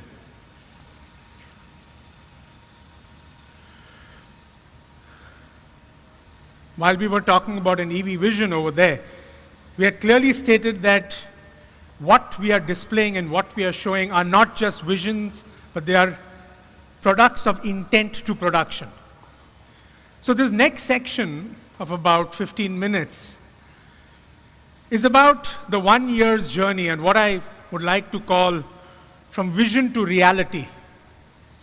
And in the next 10-15 minutes, Velu and I will take you through what a fantastic and exciting 1 year this has been. Where have we taken this vision to reality, and where are we on our journey today? But I just want to reflect back on a few slides that were presented last year by Velu as part of his presentation, where he introduced INGLO as Mahindra's born electric platform. He spoke about the platform being modular. He spoke about the various aspects of the product and spent a lot of time on safety, HMI, computing power, performance, and on the battery technology. So he spoke about the architecture in terms of how it would house multiple top hats, and as you all know, we've added one more to that when we met in Hyderabad and we spoke about Rally. And he spent a lot of time talking about the platform in terms of its battery technology and architecture. And I just want to call out a few things, just to reiterate on the slides that we used 1 year ago, where he spoke about the cell type being blade. He also called out LFP. He also called out 80 kilowatt hour. And recently there's been a scoop that came out talking about Mahindra's battery journey in terms of the EV story. I think probably the reference to these slides were forgotten, what was spoken about a year back. We are well on our journey in terms of our commitments on all the technologies we spoke about on battery. We are well on our journey in terms of what we spoke about in terms of performance. We had spoken about a range of performance, which would mean multiple motors to deliver on the proposition that the vehicle would bring to market at launch. And we are really excited to also talk to you today about where are we on our HMI journey, which is something that we've spent a lot of time on working with the best in the world to create a very, very unique human-machine interface. And to conclude, before I call Velu, we had put out our timelines and we are well on track to deliver our products as per these dates. With that, let me call Velu on stage.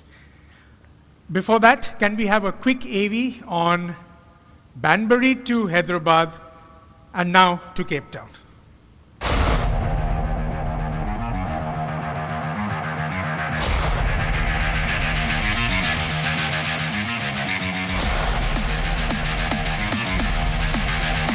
Mahindra Advanced Design will be the vanguard of our thrust into electric vehicles.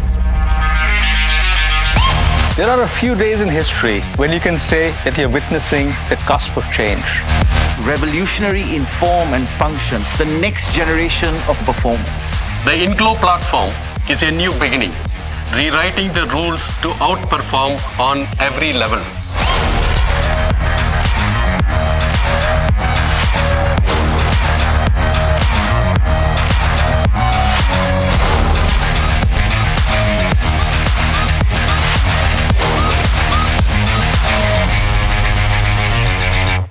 Together, we are bringing alive the sports in electric SUVs.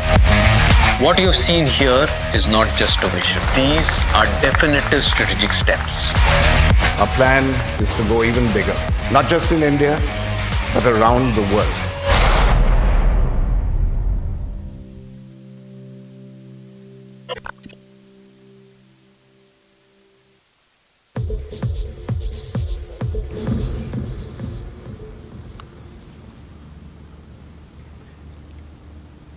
would like to cover the Born Electric Vehicle Development status. It's a dream to reality. It's a dream to safeguard our planet and safely hand over to our children and grandchildren. That's our dream. It's a battery electric vehicle development, also born electric vehicle development. We presented 3 vehicles, August 15th, 2022. But we said we will add one more, so now it's 4. Pradap San brought Rally, so we said we will bring at the same time. That Vijay projected the dates, so we stick to the dates. Every time the human race makes a step change from ICE to EV, it's a big migration from horse to ICE. 100 years ago it happened. It faces a lot of challenges. And these challenges make you to come up with technical solutions, and they are patents. And these patents, I'm not going to divulge the details of the patent because they are being applied, are going to give unique proposition to our Yinglo platform and the BEV vehicles. And I will give you some sneak views of those patents. Before that, may I call an AV to show what these babies are doing in MSPT. AV, please.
When I say babies, babies love SUVs.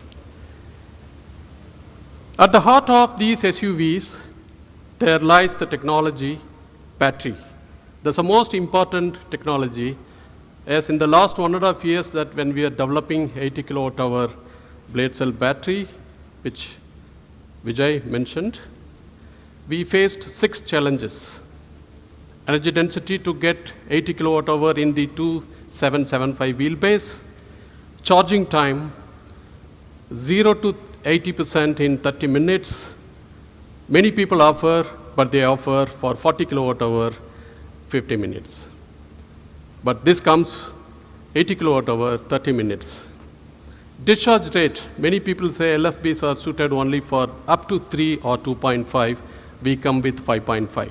You put your accelerator pedal, if the battery capacity is 200 ampere hour, 5 times you get 1000 ampere hour, and you don't require to go to NASA. You just sit in BO5 or E8 or E9, you have that feel. That's the meaning of C 5.5. It's totally different battery pack, conventionally not seen so far. That's why we call it as advanced Yinglo LFP. Such battery packs, you can't change 2 months, 3 months in the middle of your program. It's designed from the day one, and we don't change it. Voltage drop over 100% to 10%. The voltage cannot drop. If it drops, it will affect the performance. We achieved with our patents that feat. Thermal propagation, we said no thermal propagation, full stop, no discussion. You will see the results. Real world conditions, you will have extents for 30G, and you will have floods. The battery has to withstand. You will see something. I will show you Some of these tooled up, all of them are tooled up. They are running the tooled up vehicles that you saw. And these are the patents that we have applied to navigate those 6 challenges that I explained to you. These are all tooled up parts. What you see here is the battery charging development and range development, one of the significant developments that we are doing at MRV. And we are on track, and those numbers are published. Either we will meet or we will be better than that based on the current results. So we already meet fast charging of 30 minutes for 80 kilowatt hour. The battery needs thermal safety, mechanical safety, and it needs battery life with 5.5 or 3.5 C rating. And it has to be leak proof. It has to be tested in the best way, in the best laboratories all over the world. What you see here is the mini tooled up module, which is part of our 80 kilowatt hour battery pack.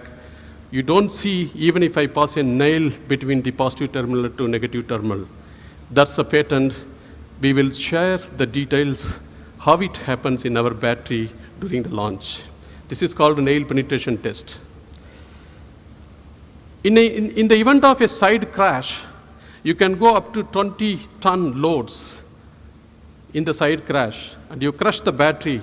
This is the tooled up battery is being crushed beyond 20 ton, and we don't want to reveal the name right now, but this battery pack meets well beyond what our regulatory target and our target.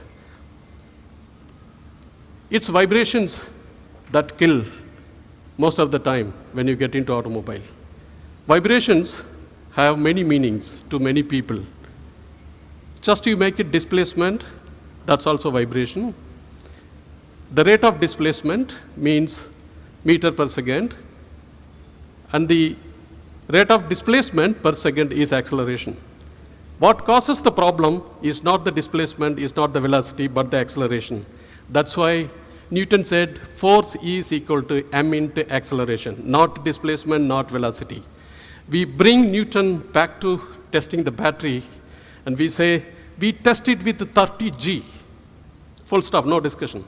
And that's the test that you see. And all the internal components that are connected to the battery cell cannot disintegrate at 30 G.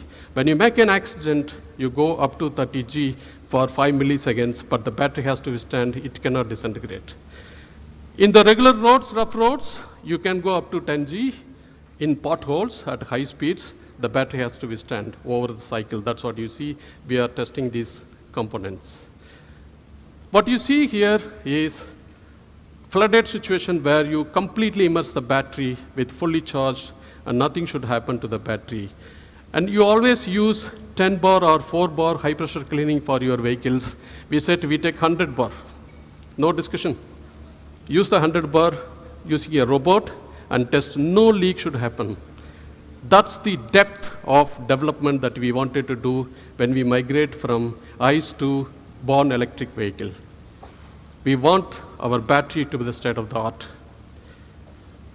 Here is what the powertrain that's complementing to the battery that we are developing, and that has different variations of performance. Like Vijay said, we have 535 Newton meter high performance motor from VW.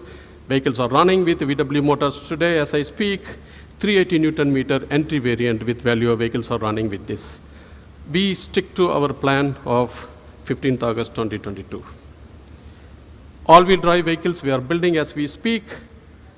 The powertrain performance development is underway. As I said, we don't want voltage variation as the battery performance comes from battery SOC from 80 to 30. Our battery gives 400 to 450, very narrow band of performance and range. We don't go to the dotted line. Some batteries do, and they are not born electric vehicle. This is born electric vehicle. These all have to be tested in a laboratory that is most modern.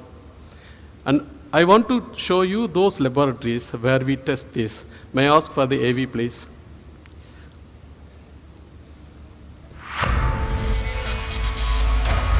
Exactly a year ago, we unveiled our plans and commitment to customers by unveiling a range of BEVs. that we plan to launch end of 2024. The 5 electrifying SUVs that we had shown are part of something bigger, something that is sustainable and equitable.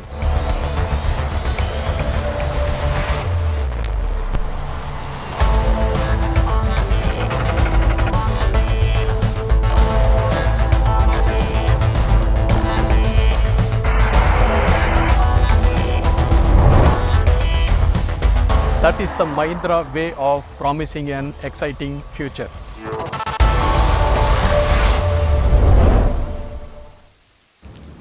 I'm not yet done because I'm yet to come to the vehicle. So one of the significant effect in the vehicle when you add the battery and the rear motor is the CG comes down by 23%, but the CG also goes back 12%, CG comes down, the CG goes back by 25%. And you need innovations that can take care, as the CG moves rearward, tail swing can happen at high speeds. Here is what you see, the BU05 tooled up vehicle does it so beautifully at 100 km per hour in MSVT test track. No tail swing of whatsoever that you can detect. It comes with these patented technologies. We'll reveal these technologies as we go through during launch. The rear suspension has to augment the front suspension, and it has to withstand at 180 km per hour. By the way, the video was taken on Sunday where you saw 200 km per hour, and when I shot it was 180. So every day they make a progress of 10 kilometers. By the time we land, we don't know what kilometer it will be running, but the rear suspension is what is making it happen. To supplement this, we need a vehicle manufacturing that can support all of them. And may I request an AV please, where we are building state-of-the-body TCF and battery plant in Chakan. You have a sneak preview of what's happening in Chakan. AV please. Welcome to Chakan plant. From SUVs to trucks to construction equipment, make it here. So today we take you to our new EV facility. The facility will be fully ready by March 2024, and we will be producing more than 200,000 electric SUVs per annum. This EV facility will be one of the fastest manufacturing facility ever built, with an advanced BIW, paint shop and TCF. This facility is engineered by using more than 1 lakh hours of front loading by leveraging digital technologies. The plant's unique no-column structure gives immense flexibility and versatility to adapt the ever-evolving manufacturing challenges. Each e-SUV will be produced by an army of 600 plus robots with a highly skilled and diverse workforce which will be deployed across the EV value chain. AI and IoT enabled advanced manufacturing technologies will help us to set a new benchmark in safety, quality and delivery. A world-class battery assembly plant is gearing up to supply the most critical component for the EV, the battery module. Whether it's the EV we build or how we build it, sustainability is of utmost importance to us. The steel used in this building structure is recycled, and usage of fly ash in the concrete results in positive carbon credits. With rainwater harvesting, rooftop solars, the use of energy efficient equipment and the eco-friendly output, this facility is the truly green facility. Once ready, this will be one of the very few manufacturing plants in the world to be LEED certified. This EV facility will truly bring global to India. Starting 2024, our first set of designed at UK and built in India wave offerings will start rolling out. And we can't wait for you to get your hands on one. That's amazing. You have to be there in Chakan plant to see it. Whenever you are there, you come, we'll show you. If I don't cover the HMI, I will do injustice to the technology team and to my colleague, Riti, who is getting the product planning for EV. And she is so closely associated with this HMI development to make it very simple. Don't leave it to engineers. Take the product planning guys and the guys who understand the customers, they do the bit and we execute from the background.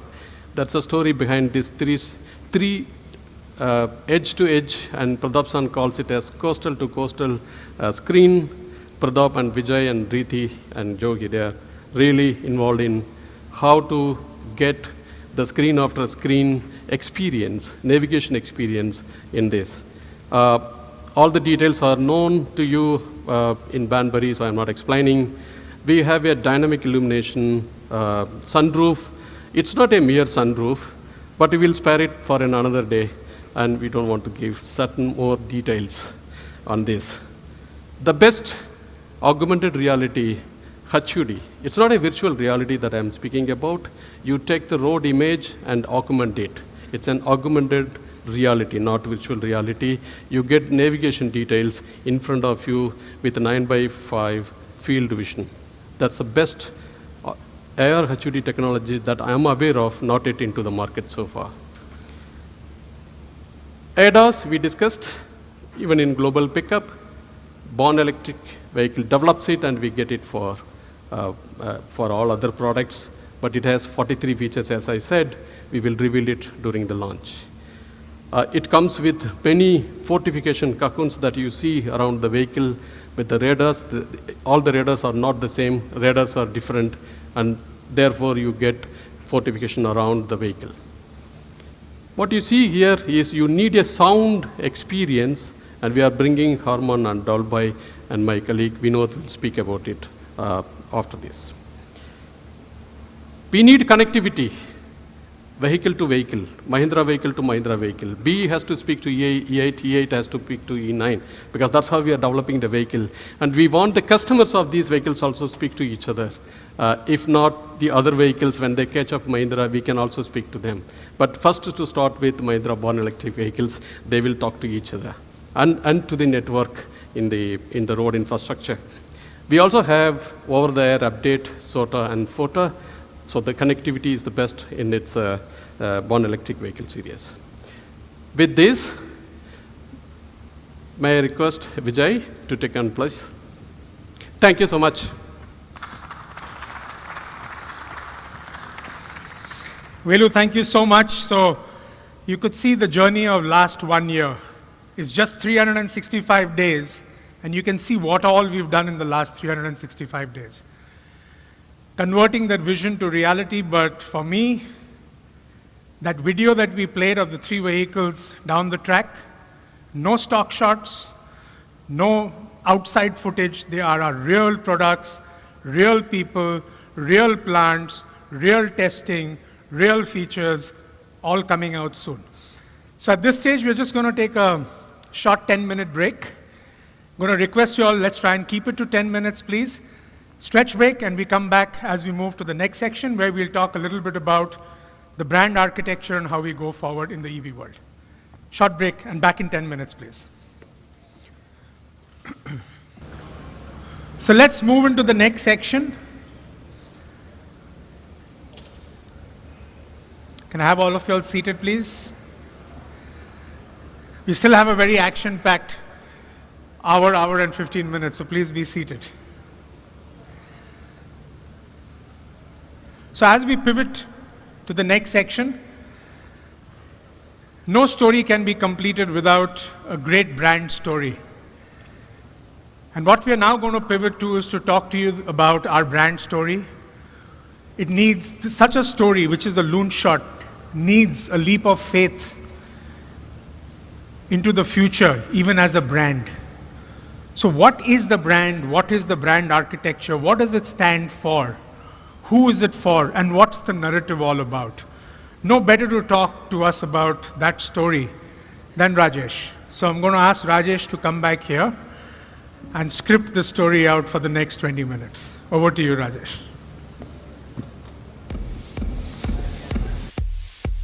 Hi, everyone. I don't know if it's going to be 20 minutes or less, but yeah, script I will.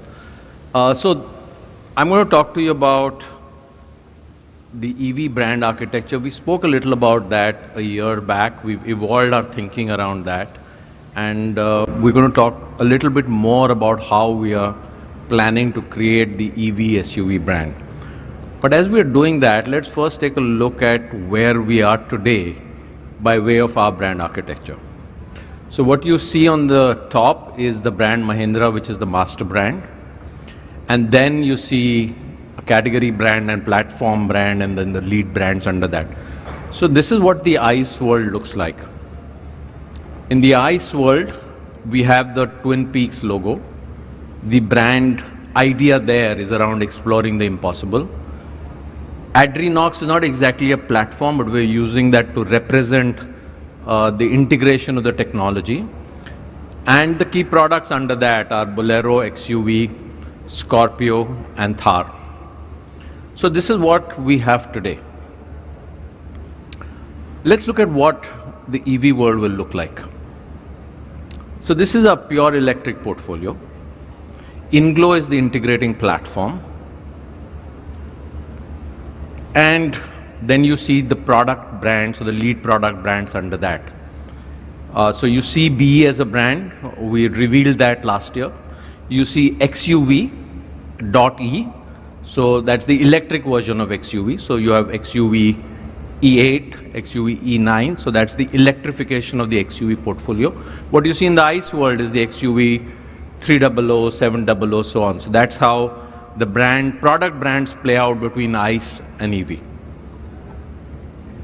You will see the Thar.E today as a concept. You will not see the Scorpio.E for some time.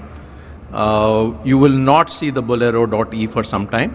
But this is to explain to you what the architecture is going to look like. So basically, over a period of time, we will electrify all our ICE brands in the way that you're seeing it now. So we will create one new brand, which is B, and we will electrify all the other brands. So you're basically seeing this in two splits. So you're seeing the ICE world, you're seeing how we carry this into the electric world. Now what you see up there is new identity. And really what we're going to talk about here is what should be the new identity for electric. As we thought about it, we started saying that we do need a unifying idea for our electric SUV portfolio. And customers will want to know in what way is our electric portfolio. What does it mean to them? What should they expect from us? And we're making a change compared to what we said earlier as we've learned more about this market. When we spoke about this a year back, we had said we will do that using something we call copper twin peaks. We've now said we will keep copper twin peaks only on one electric product, which is the 400. Everything else that we do in the born electric world, we will create a new identity. So let me first talk about what customers would want in the electric world, and we're calling that unpacking the EV consumer psyche. Now, when I'm saying unpacking the consumer EV psyche, I'm talking about customers whom we are targeting.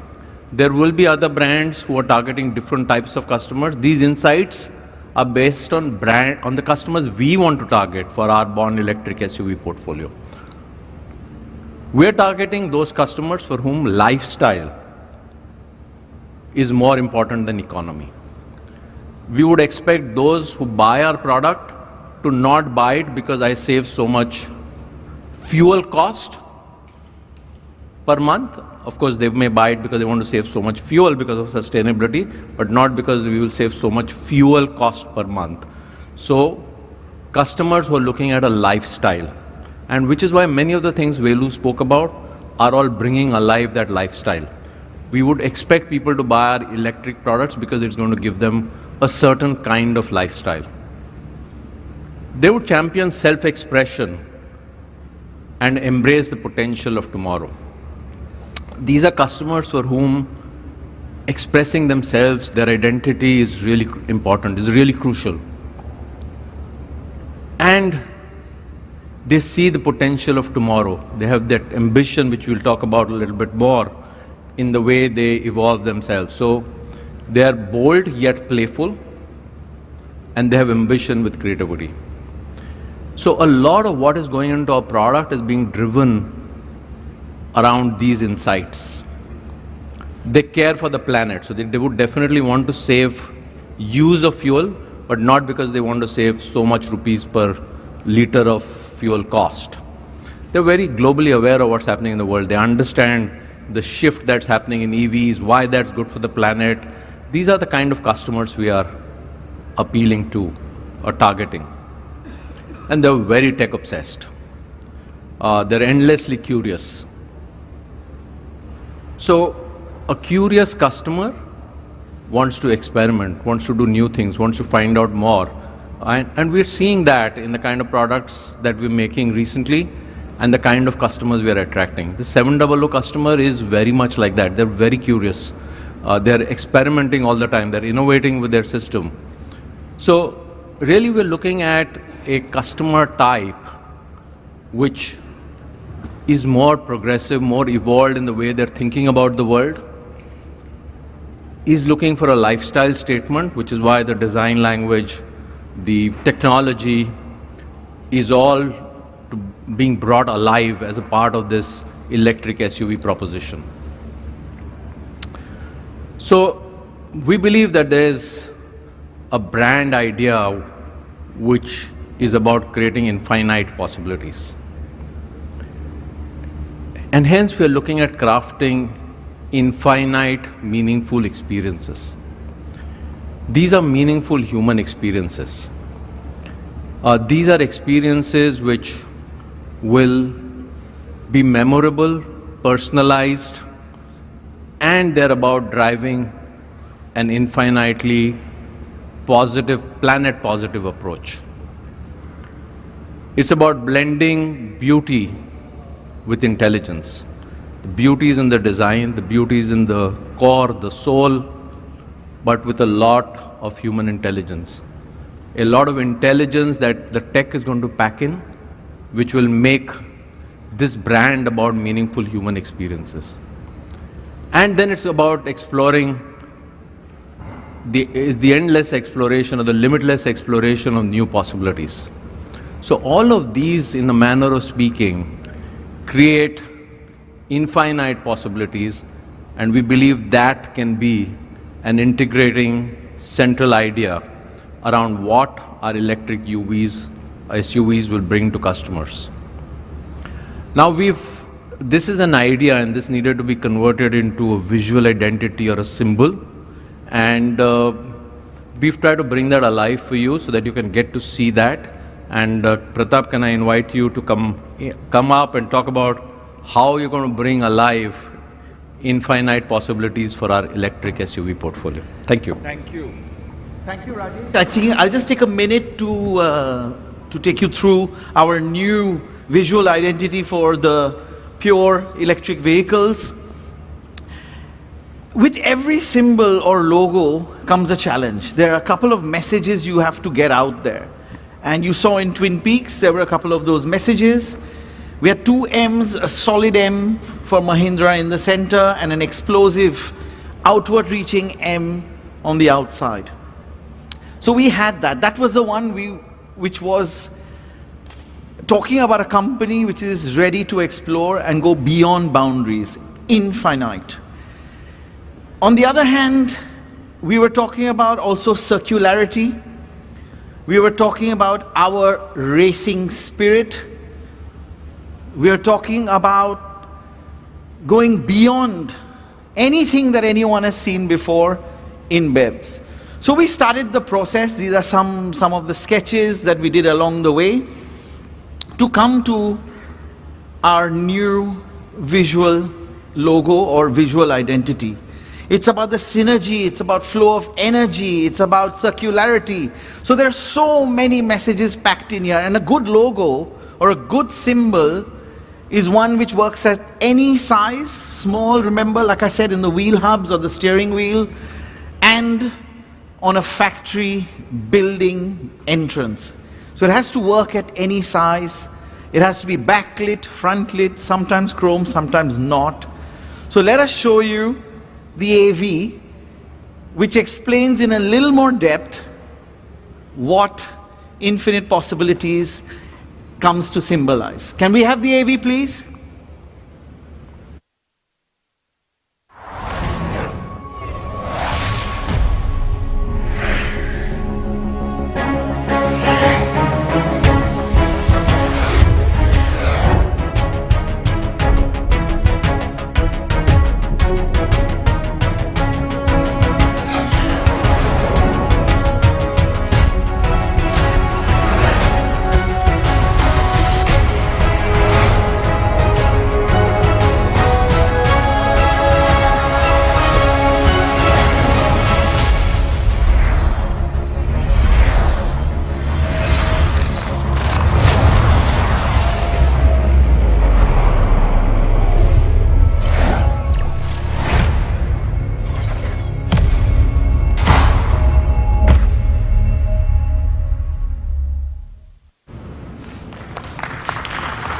Thank you.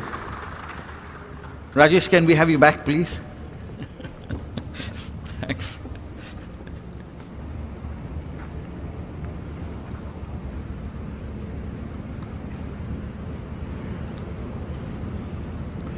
Okay, so let's complete this brand architecture slide. So on the left side, you see the ICE portfolio, Explore the Impossible, Twin Peaks. Adrenox, lead brands are Bolero, XUV, Scorpio, and Thar. On the right side, you see the Born Electric portfolio. New logo, infinite possibilities. It will go on all the Born Electric portfolio. It will have InGlow, and the product brands will be B, XUV.E, Thar.E, Scorpio.E, Bolero.E with time. So we think this helps us create a very clear proposition for customers around what our electric portfolio is, while still staying close to the core of what the Mahindra DNA is. So let's talk about how we're going to build on this whole thing we spoke about, which is meaningful experiences.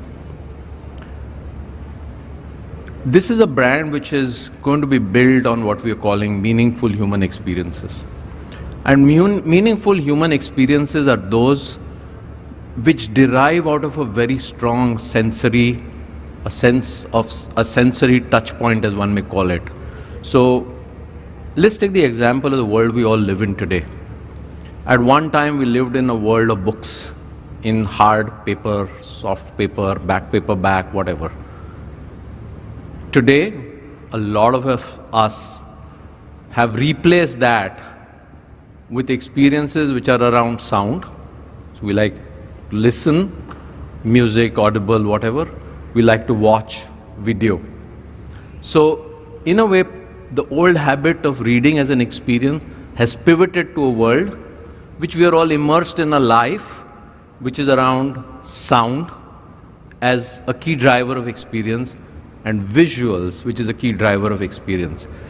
And that is this very interesting immersion of a cultivated dance with the melodious embrace of auditory sensations. So when we have to build meaningful experiences and immersive meaningful experiences, getting the right sound is a very, very critical part of this strategy of building experiences. So Velu mentioned this in the passing, but we've tied up with the best in the world, as we have for many, many things in the Born Electric strategy, to bring our customers the best equipment or tools. And to tell you more about our tie-up with Dolby and Harman Kardon, let me invite Vinod on stage to share with you what we plan to do with Dolby and Harman Kardon. Vinod.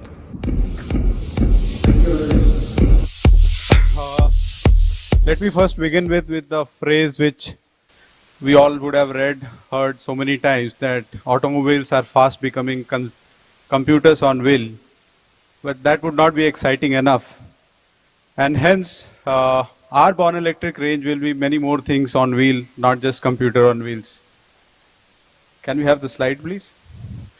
So, it's our proud privilege to announce our tie-up and collaboration with two great leaders in the world, in the world of audio revolution, which is Dolby as well as Harman.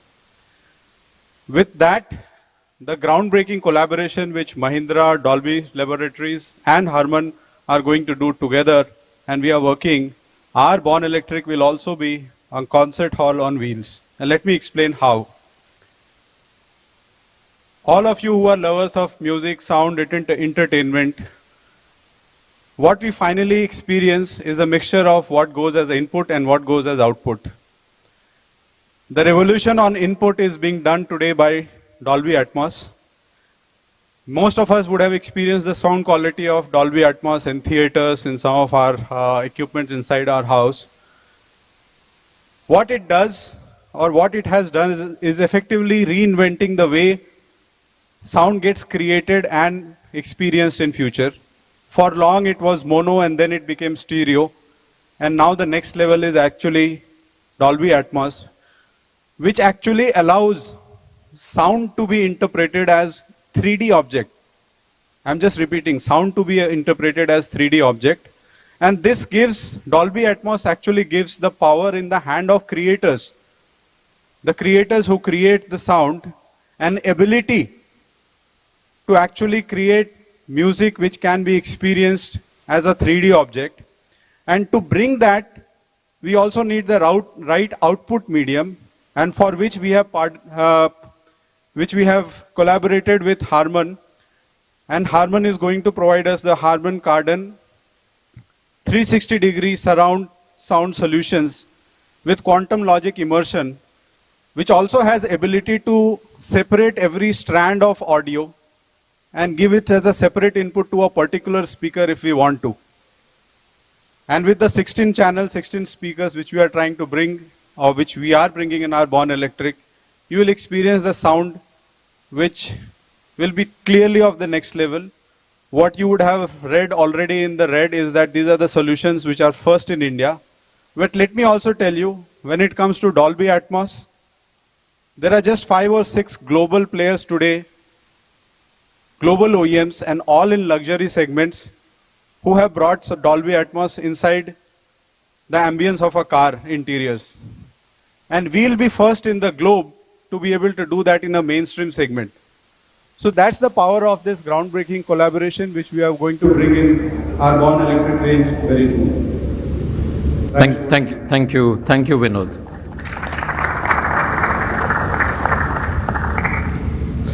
So clearly, when we want to create meaningful experiences, getting the right equipment and the tools, and hence Dolby and Harman Kardon are very important.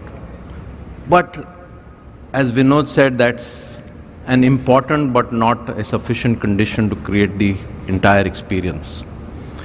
The whole InGlow platform is about creating these very unique human interfaces using artificial intelligence to enhance and personalize your life. Something which is very minimalistic, intuitive, and purposely made. So a key part of the project was around designing the sounds and the chimes that the car has.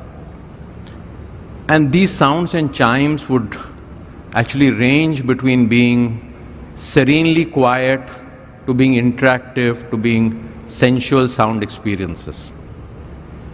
So a lot of thinking went into who we should work with to create sound experiences which will be transformational, which will truly create that immersive experience.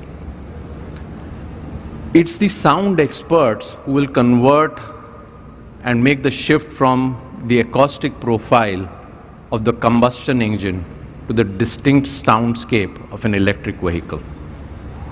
We have to realize that in an electric vehicle, creation of sound is way more important than in an ICE world product. I mean, as you've seen some of the vehicles driving around the track, when we would drive similar ICE vehicles at this stage of the development, you would hear a few sounds here or there. Now in an electric, because there's no other sound, any sound that comes at you. So obviously when you go to market, the product's going to be soundless, but we are creating sounds. We're creating sensations for customers to experience. So we really needed a master to create this sensation for us. A successful master who has created who's created music around the world, who's a global celebrity, but with very deep roots in India. But we also want to create sound which connects with the brand identity. And you just looked at this unique brand identity that we have, which is around infinite possibilities and the logo unit. And how do we bring that alive to customers in the way we create the sensory experiences in the vehicle? So can I invite Vijay, Velu and Pratap to join me as we take you further on this journey of creating experiences and the brand, and how we're thinking of integrating these in this path of providing our customers with meaningful human experiences where sound and visual will be a key element. So as I said, we needed an expert, a master creator,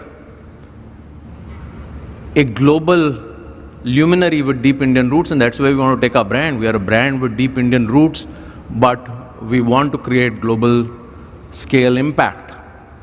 So we, after some search, did find such a person with deep Indian roots, but with a huge amount of global standing and recognition. He's the winner of Oscars, Grammys, the BAFTA, the Padma Shri, the Padma Bhushan, and the Golden Globe, to name a few. Any guesses on who this could be? Oh, okay. Yeah, so let me kind of take this opportunity to have with you this global master. Can we get the global master on stage, please?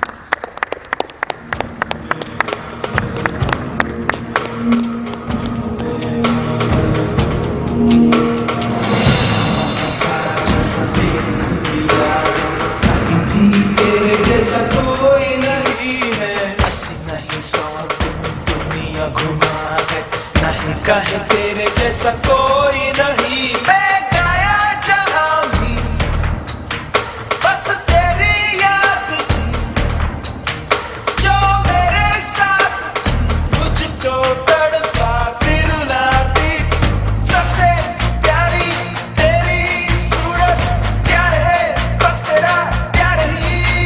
माँ तुझे सलाम, माँ तुझे सलाम,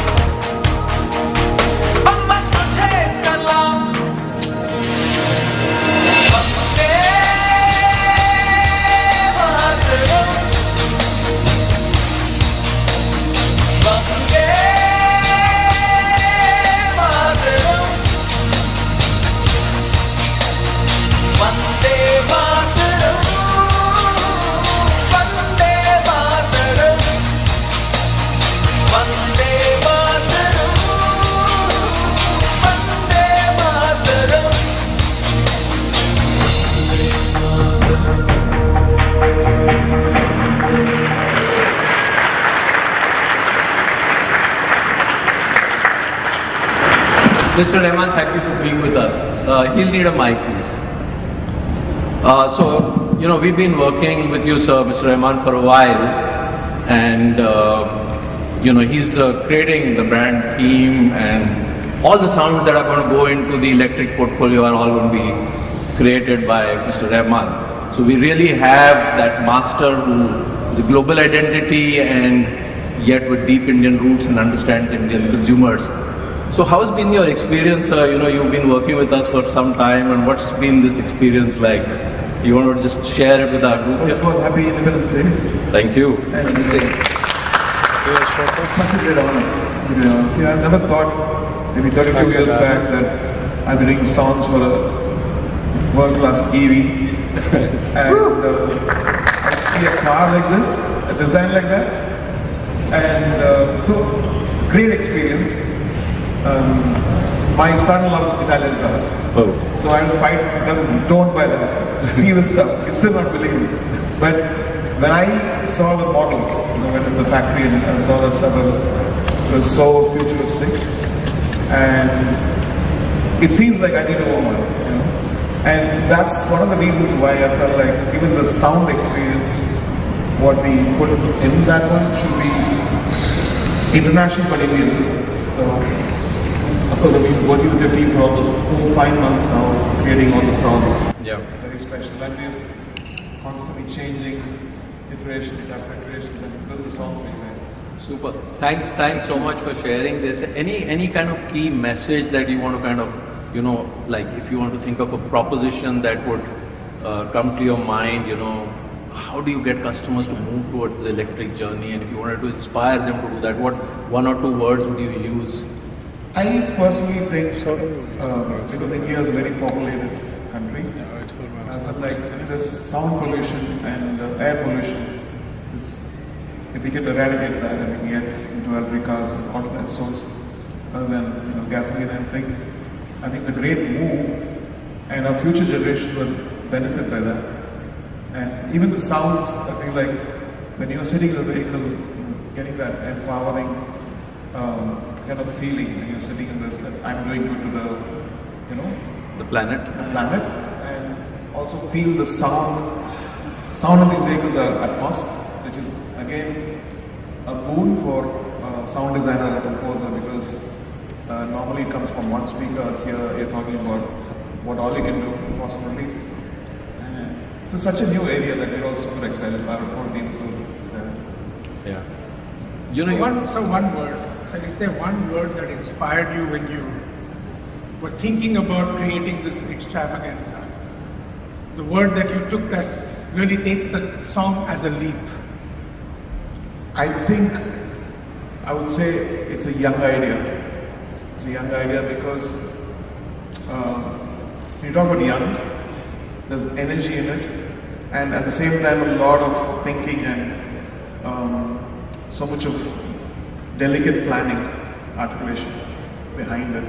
That's what I love about it. So, the philosophy of rise that we have resonates so well with the way you articulated this in terms of what you said, planet positive, thinking about the future, and that one word that really takes this leap of faith.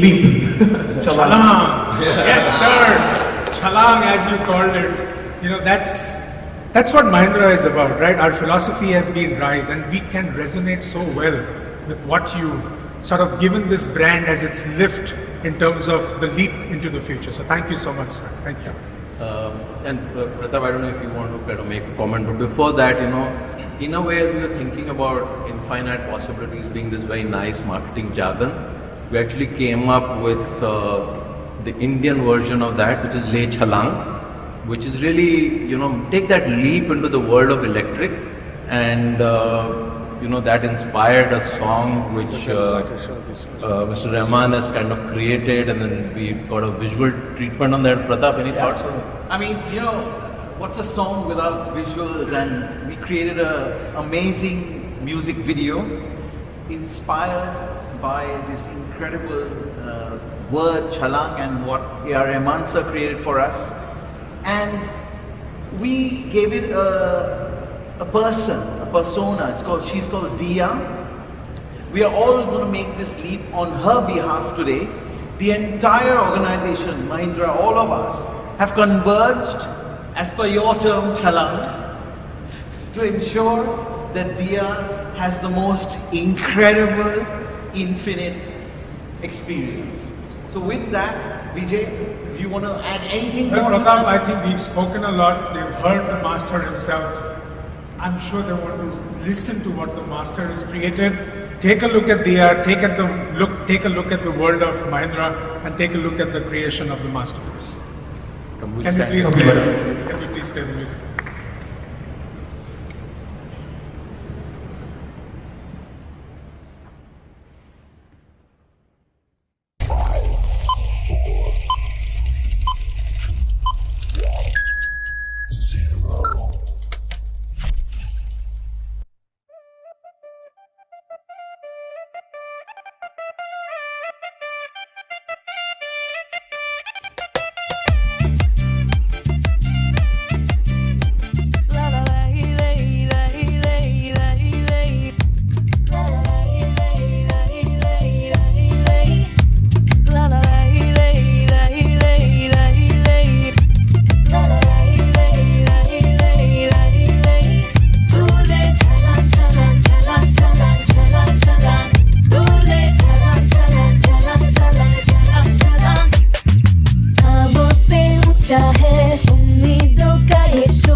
So Rahman sir, what a lovely sound. Can you play that again, please? I was toying with many sounds and then.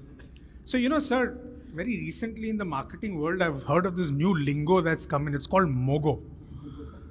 So Mogo is, yeah, the musical logo. So, sir, can we take this opportunity to play the Mogo for the new Mahindra Electric brand identity?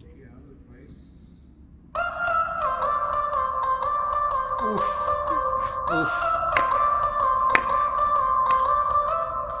That's a short version.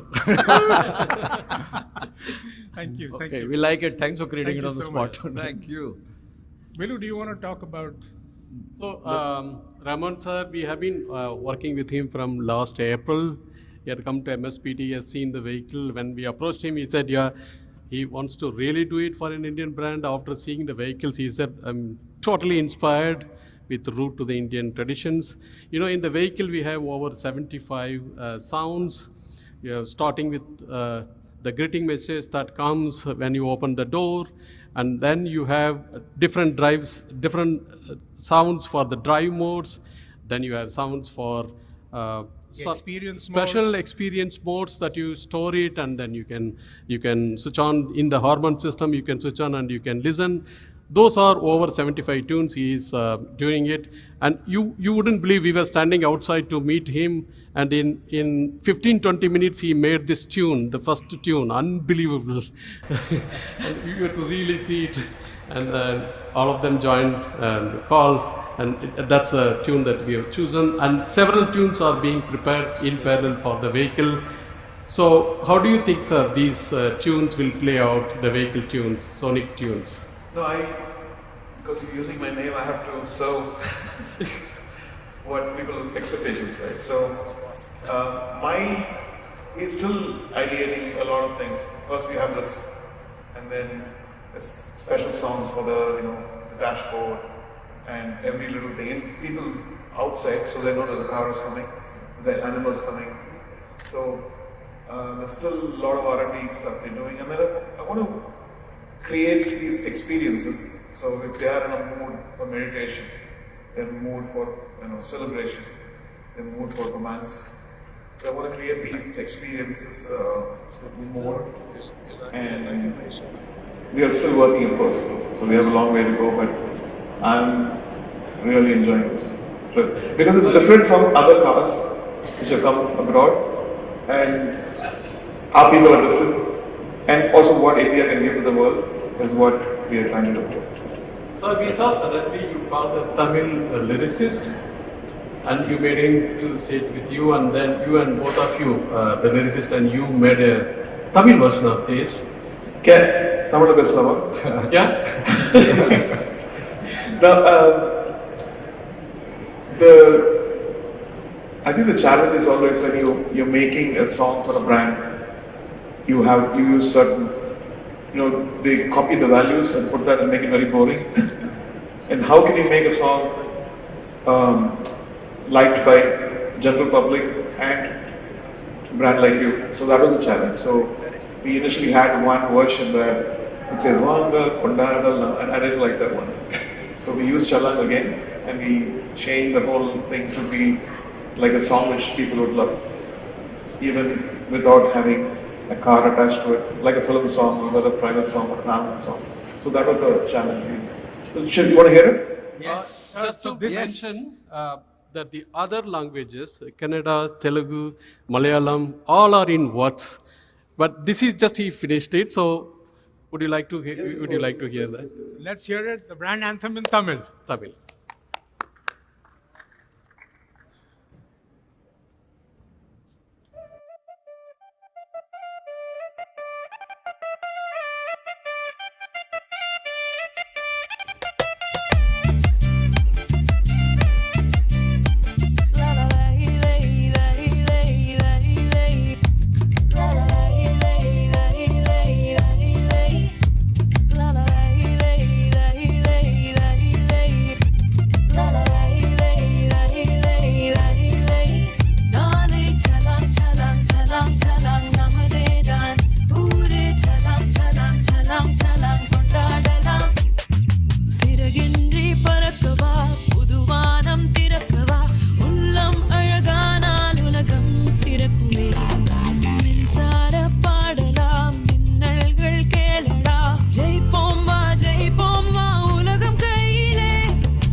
Thank you.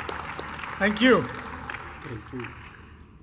Thank you, we sir. can come with me. So that's hashtag Le Chalang, hashtag Take the Leap. That's the story of Dia and her experience in this new world of infinite possibilities. In the world of Mahindra, a world of infinite possibilities where dreams become a reality. So now let's move to the next section. Can we have the slides back? Thank you. So no Loonshot story can be complete without this section. We put some teasers out there, and I know I can see smiles. Do you know what I'm talking about? What was the other teaser? It's already up there. Listen, let me at least press the button, guys. All right. So, like I said, our Loonshot story cannot be completed without India's most loved iconic brand, which now will come in a pure electric, born electric avatar.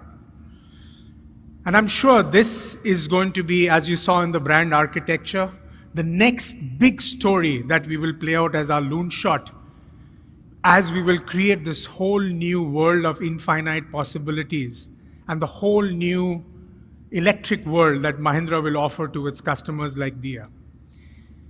So I don't want to stand between you and what that Thar is. So I'm going to invite Velu to come up, and then Pratap to come up, and then for you all to see what is this product and this expression that we've created for the world going forward. Over to you, Velu. So the story goes that you have a classic and you have a new platform and then you have a body. Now, how do we explain in a architecture? And me and Pradap were discussing, and then we came up with this idea that Newton in 1687 released classical mechanics, and then we created iconics everywhere. We took off aeroplane. And then they applied the theory into the nucleus and tried to detect where the electrons is, and they miserably failed. And then they said somebody like Wolfgang Schrödinger has to come in, and then he generated a theory, what is called as wave function. It's the wave that captures the emotions of the people and the emotions of the electron, and it doesn't stick at one place. It's a probabilities, and the wave function gives you the probabilities. And classical mechanics gives you deterministic. It's totally opposite. Two different theories put the entire human into this development stage. Imagine there is an Inglo platform and there is an iconic Thar, and if you now get Bose to do it, and that is the Thar E. Here I stop. I better call Pradap Boson to explain what he has done like Schrödinger. Over to you, Boson. Thank you, Mr. Velu-san. Pradap Bose. I must tell everyone that wasn't a conversation. I was just listening. When we had that conversation earlier, I was just listening and nodding my head to try and make sense of it. But you know, science and art, when they come together, create always something truly beautiful. And like Vijay said, he doesn't want to stand in the way, and he's made me stand in the way. I've got a few slides that we'll take you through. You know, when you are designing an icon, first of all, most designers and design teams get very few opportunities in their career to design icons. And in Mahindra, we've got plenty of iconic brands. And we are calling this a vision, because we had the architecture, we had the brand. Putting it together into a Thar E vision was something we felt was fundamental for a company like us. For the auto division, the Thar sits at the heart of everything we do. And the Thar Electric, or the Thar E vision, therefore, was a very natural product for us to create. Again, some pillars. It's about emotion. Rajesh mentioned these are not about how many paise per liter you save of fuel. This is how many thrills you have per mile. It's about emotion. We measure thrills per mile. It's about ethical use of materials, of manufacturing. We spoke about our circularity. Sensory is very important. The whole world is becoming electronic and people are lost in their screens. We will bring the sense of touch, sound, smell even into these products. Authenticity. This brand stands for so much. Authenticity is one of them. Aspiration. As the world moves forward, the new generations come through, they aspire for products like this. And of course, global. That's the reason why we are here today. So, when you, like I said, when you brief a design team to do something this iconic, the sketches actually almost draw themselves. The designers are just holding the pen. You know, it's truly something that emerges from passion. And you can see straight away, we hit on some iconic but simple shapes to describe the Thar E. Same for the interior, very essential, very clean, very strong, very architectural. This is that product that gives you the feeling of being protected when you're sitting inside, to be able to truly go where you want to truly explore the impossible. And of course, intelligence. You know, how can we do, again, more for less? Swappable parts. So we have one lighting unit that you can use 4 times, in the front and in the rear. We have 2 fenders which you use all over the car. We have 1 bumper which you use in the front and back. So if you damage it, you change just that part. You don't throw away everything. That's waste. That's where our story of circularity comes in. But again, on paper, we were so excited by what we saw. We said, man, this is the one. Let's go for it. You know, it's like trying to find that right solution. Same for the interior. Very functional, but not boring. You touch, you feel, you have handles on the side. You have beautiful materials that you're surrounded with and surrounded by. But of course, never at the expense of function. There you can see a nice tablet-like screen in the middle. This is not ET bottles recycled into the fabric. All the plastics you see are unpainted and untreated, make them easy to recycle therefore. So again, at every step of the way in the material story as well, you know, our core philosophy is maintained. And of course, reborn electric. So, like Velusan very often quotes scientists, etc., you know, something that I didn't study beyond 12th standard, I quote artists. And like Michelangelo said, he found David in a block of marble. We found the Thar E in a block of thermocol that you see on the right. As we were making and creating it, when it emerged from the thermocol, we absolutely got goosebumps. I'm getting goosebumps even now when I think of that moment when everything that the design team had done emerged from that block of thermocol. And of course, details, details, details. Every single millimeter of the car is thought through for function, for purpose, for strength, for robustness, all of it. And part of our global story, designed in Oxfordshire in our MADE studio, made in India for the world. Can we have the AV, please?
Can we have the launch sequence as well? Thank you.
Check it. Hello.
Okay, why don't we settle in there? So you remember at the beginning of the session in the afternoon, I asked all of you to pair your Bluetooth headsets and connect to the Wi-Fi. By now, you should have gotten a link. Just want to make sure that from the team that the link has been sent. The link has the actual song we just saw. The song is there. So if you're able to download it, you can actually hear the exact same song in full Dolby Atmos, which we talked about as well. So why didn't we do that? I'm hoping all of you have gotten the link, so please do download it. And if you can put on to the earbuds that we shared with you, you can hear the song in full glory.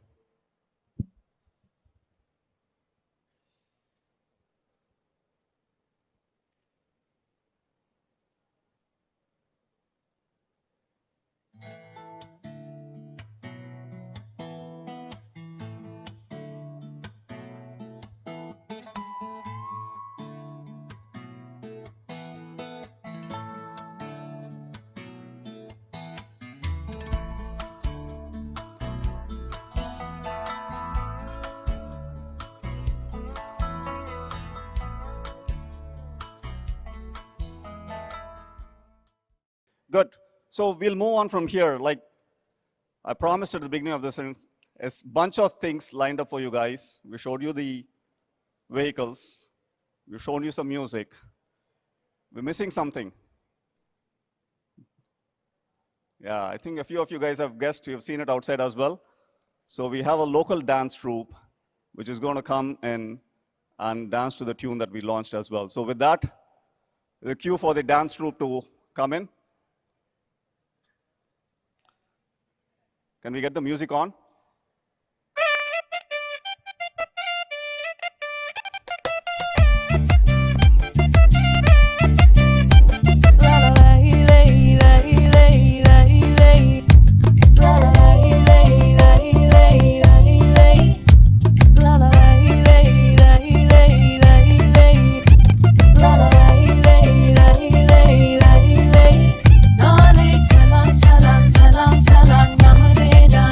Ooh.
Okay, almost there.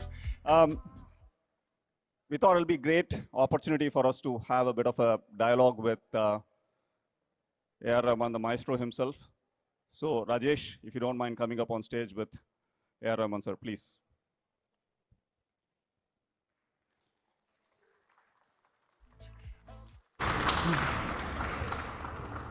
Come. To the top. Okay, so we have with us Mr. Rahman, and he's kindly agreed to interact, with the audience here. So maybe I'll get started, and we'll be happy to take any questions that any of you have for Mr. Rahman on what he's created. So thank you, sir, firstly for agreeing to do this interaction. I know. My pleasure. So you saw we presented this strategy, which was around, as all strategy notes are, they're boring, uninspiring.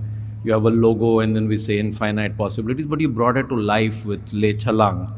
And in a way, Le Chalang is a really good, relatable expression of infinite possibilities, because it's about taking that leap into, the long world of exploration and possibility. How did you come up with this? And the Lalai, which we've really loved.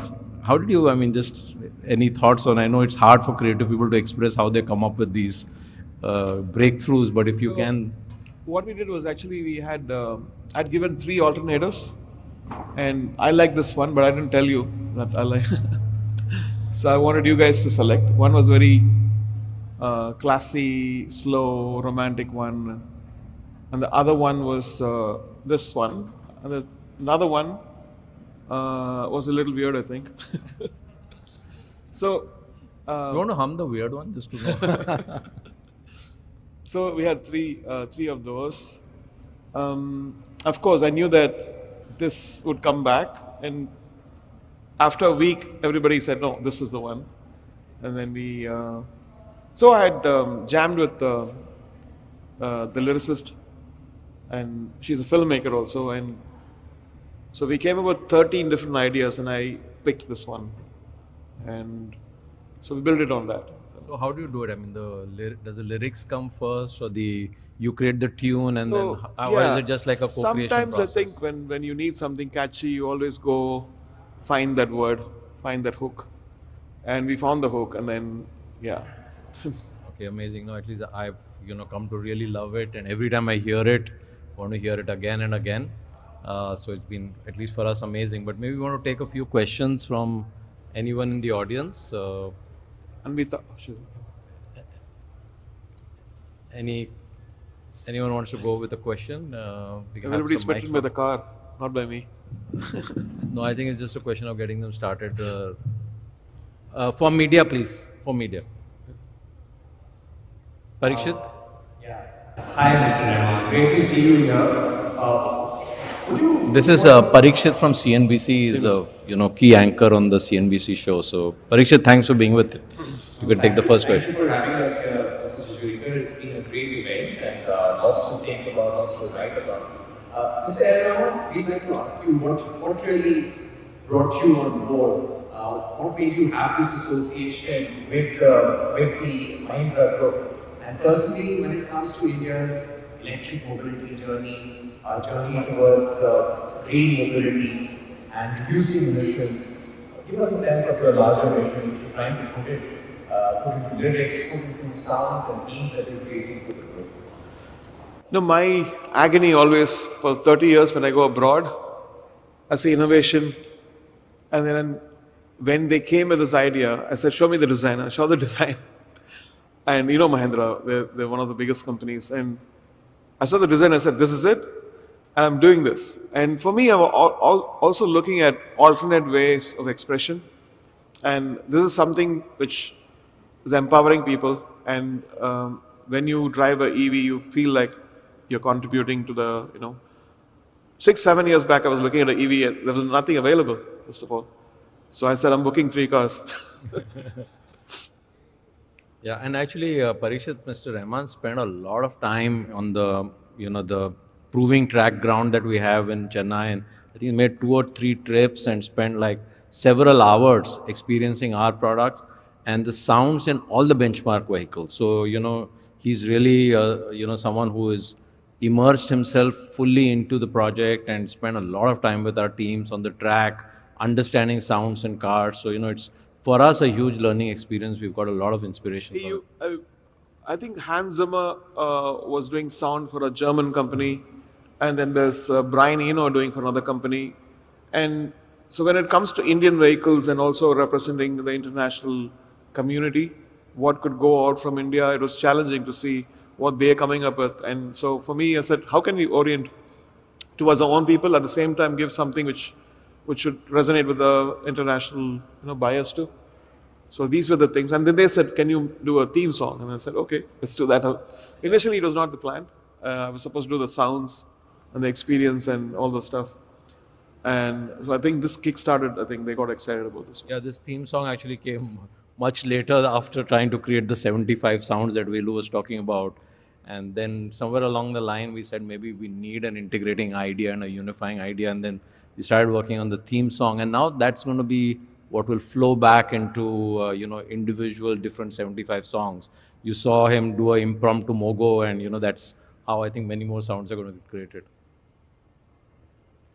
I can't see you there, but I see your hand back there. No, there's one here and there's... Okay, we'll maybe take you up here first. Murli from the Hindu Islam. First of all, here sir kalakitting it. Thank you. And the Tamil the part is more natural, if I can say that. Really? Into Tamil. But two questions. One is, in this collaboration, do you bring in your sense of nationalism to identify that kind of combination? Absolutely. Absolutely. I think... The curious point I want to ask you about, maybe you can elaborate a little bit about the first part. The curious point was you mentioned about sounds of the car as it approaches pedestrians. Yeah. Little past the presentation. How do you bring your uniqueness to something like that? The first question, I think, innovation-wise, I always feel like I'm playing Japanese instruments, American instruments, European instruments, and I always craved that somebody would make a keyboard or a music computer in India. It never happened. Now there's smaller startups. So when I see a big company like Mahindra going and having a cool design which I'd love to pick up, and that's a good sign because I'm very picky about what I buy. And that's this thing. Would I want to be involved with the product? Would I like to use it? That's one thing I always ask the question. If I don't, I'm also endorsing a speaker company which I use. That is my main source of speakers. Same way, I think that was my question. Would I believe in it? And it's not like something I do and it's for other people, not for me. And that personalization always helps to put extra passion and feel like an ownership. You own it in a way that that was my thing. That's why I'm very passionate about Mahindra coming in the design, what Mr. Bose has done, and the kind of freedom they're given for him and the freedom they give me. Initially, there was another company which sound system, and I said, can we have Harman and can we have Dolby Atmos? And they said, yes, yes, yes. And in a few weeks, they said, yeah, we got signed all the stuff we want.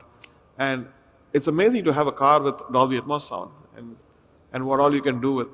It's fantastic. Second question was about you want to speak about it? No, go for it. No, I was concerned that, if there's a quiet car coming in and there's an animal which doesn't hear it, what would happen to that person, So then we felt like there will be a kind of sound which will warn any animals or any people. It's very quiet. Electric vehicles are very quiet. So that was my concern about safety. Yeah, they kind of looked into that too. So Murli, just to respond to your first comment on the Tamil version being better, I don't understand the Tamil words, but intuitively we all absolutely loved the way the Tamil has flown in naturally, and it just and the cars are made in Tamil Nadu, right? And the cars are designed in Tamil Nadu. So there's a friendly air. So which is the reason we played Tamil here, because we really love it, and maybe Mr. Rahman will redo the Hindi a little bit, I think, but Tamil is what has come naturally to him. We had another here. Mr. Rahman, congratulations for creating that very funny tag, and Thank you. congratulations for managing to keep it under wraps also. You you referred to a very famous president, of course, in Hans Zimmer, already working with a brand to create the soundtrack for their release.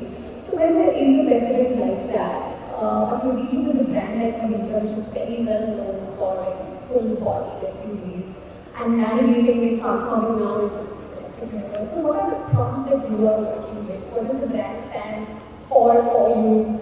And what are some of the learnings you're now picking up along the way, trying to incorporate the president who do have this very new proposition from new EVs that you'll be working on? I think there's no precedent here. I think this is, we're not trying to copy any brand. We said, how can we make this the best?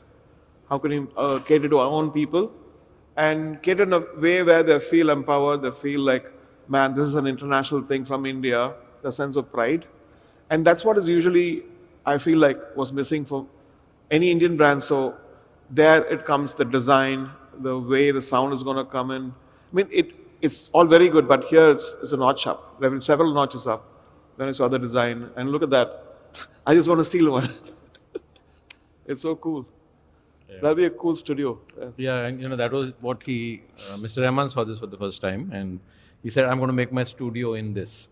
So that's not an application we had thought of, but certainly gives new I know ideas. the factory, I can go there. Can you put these 2 speakers in it and put a console?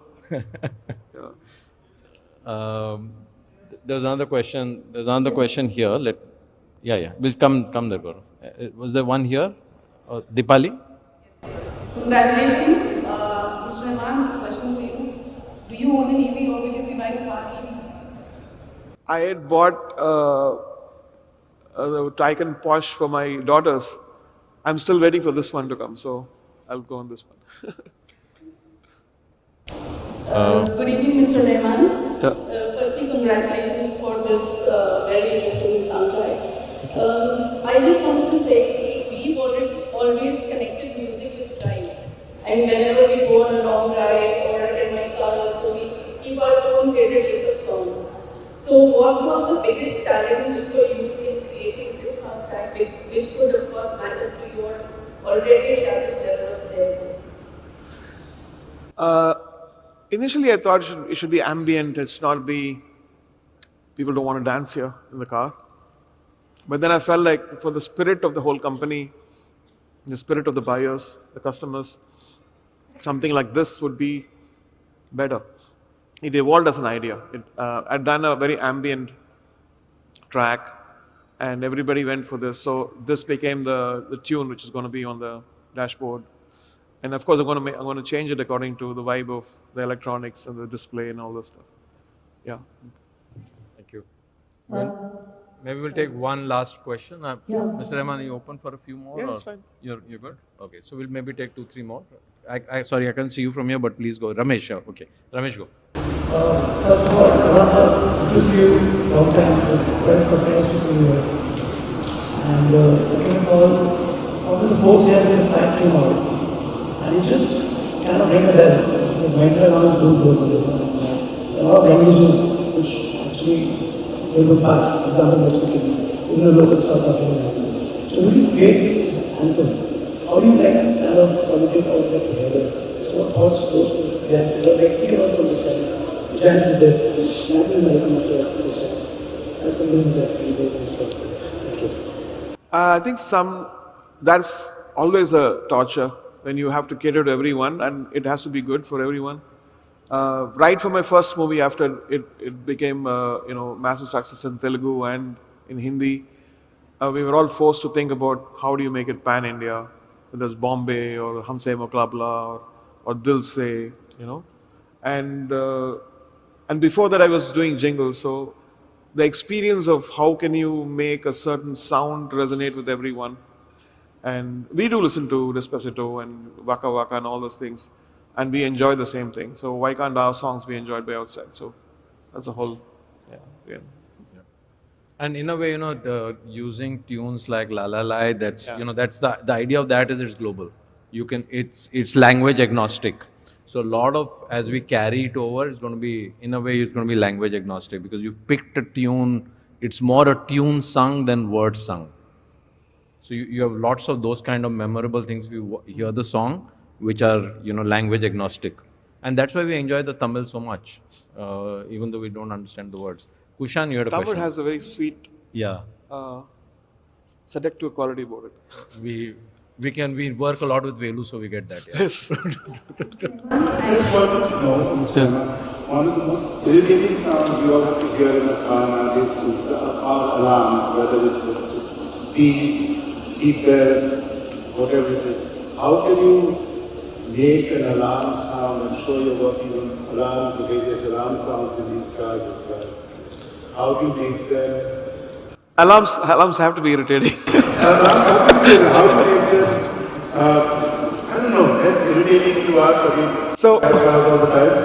as I told you, the sound system is Atmos in the cars, and so we are working with modular synthesizers, sound designing units like Kima, to get sounds which are not just singular, it's more complex, so that you can fill all the speakers, and you feel that. And another thing is also like when people are speaking at the back, the driver can hear the sound from the front. That's another thing we are working on. So otherwise you don't have to turn back and listen to them. Those kind of cool things, I think. We're still developing. If you have any ideas, please post it and we'll adapt. Great. Mr. Rahman, hi, this is Swati Khandelwal. You talked about the love for automobiles. You said your son loves Italian cars. What is your personal favorite? Which brand do you resonate the most with? You don't have to necessarily talk about them. That's fine. I can get you. Okay, let me tell Thanks you. for giving him that permission, Swati. Let me tell you my history of cars. I bought an Ambassador with my own hard-earned money, with my mom bought for me in 1986. I was driving that till 92, 93, and then I bought a CLO in 95, and then I stopped driving for almost 10 years till the Oscars. So after the Oscars, when I was living in LA, one of my friends, I told this LA is very difficult. You don't get cabs, so I need to buy a car. I'm going to get a Mini Cooper. He said, "Okay, I'll take you to the Mini Cooper factory," and it takes me to the place where Bentleys and Rolls Royces are there. This is your Mini Cooper. You're not buying that. So I leased a Bentley and had for 3-4 years, and I was driving it in LA because with a Bentley they respect bone skin a lot. And then I'd come back because my mom was unwell, and then this happened. So he's indirectly said his next car is the Mahindra.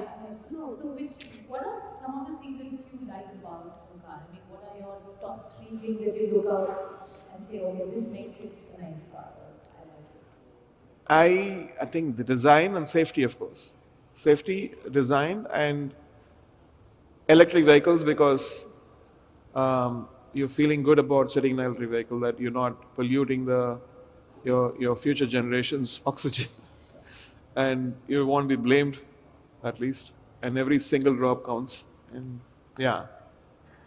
Cool. So I think we'll close with that, and thank you, sir, so much for doing this interaction. It's a pleasure.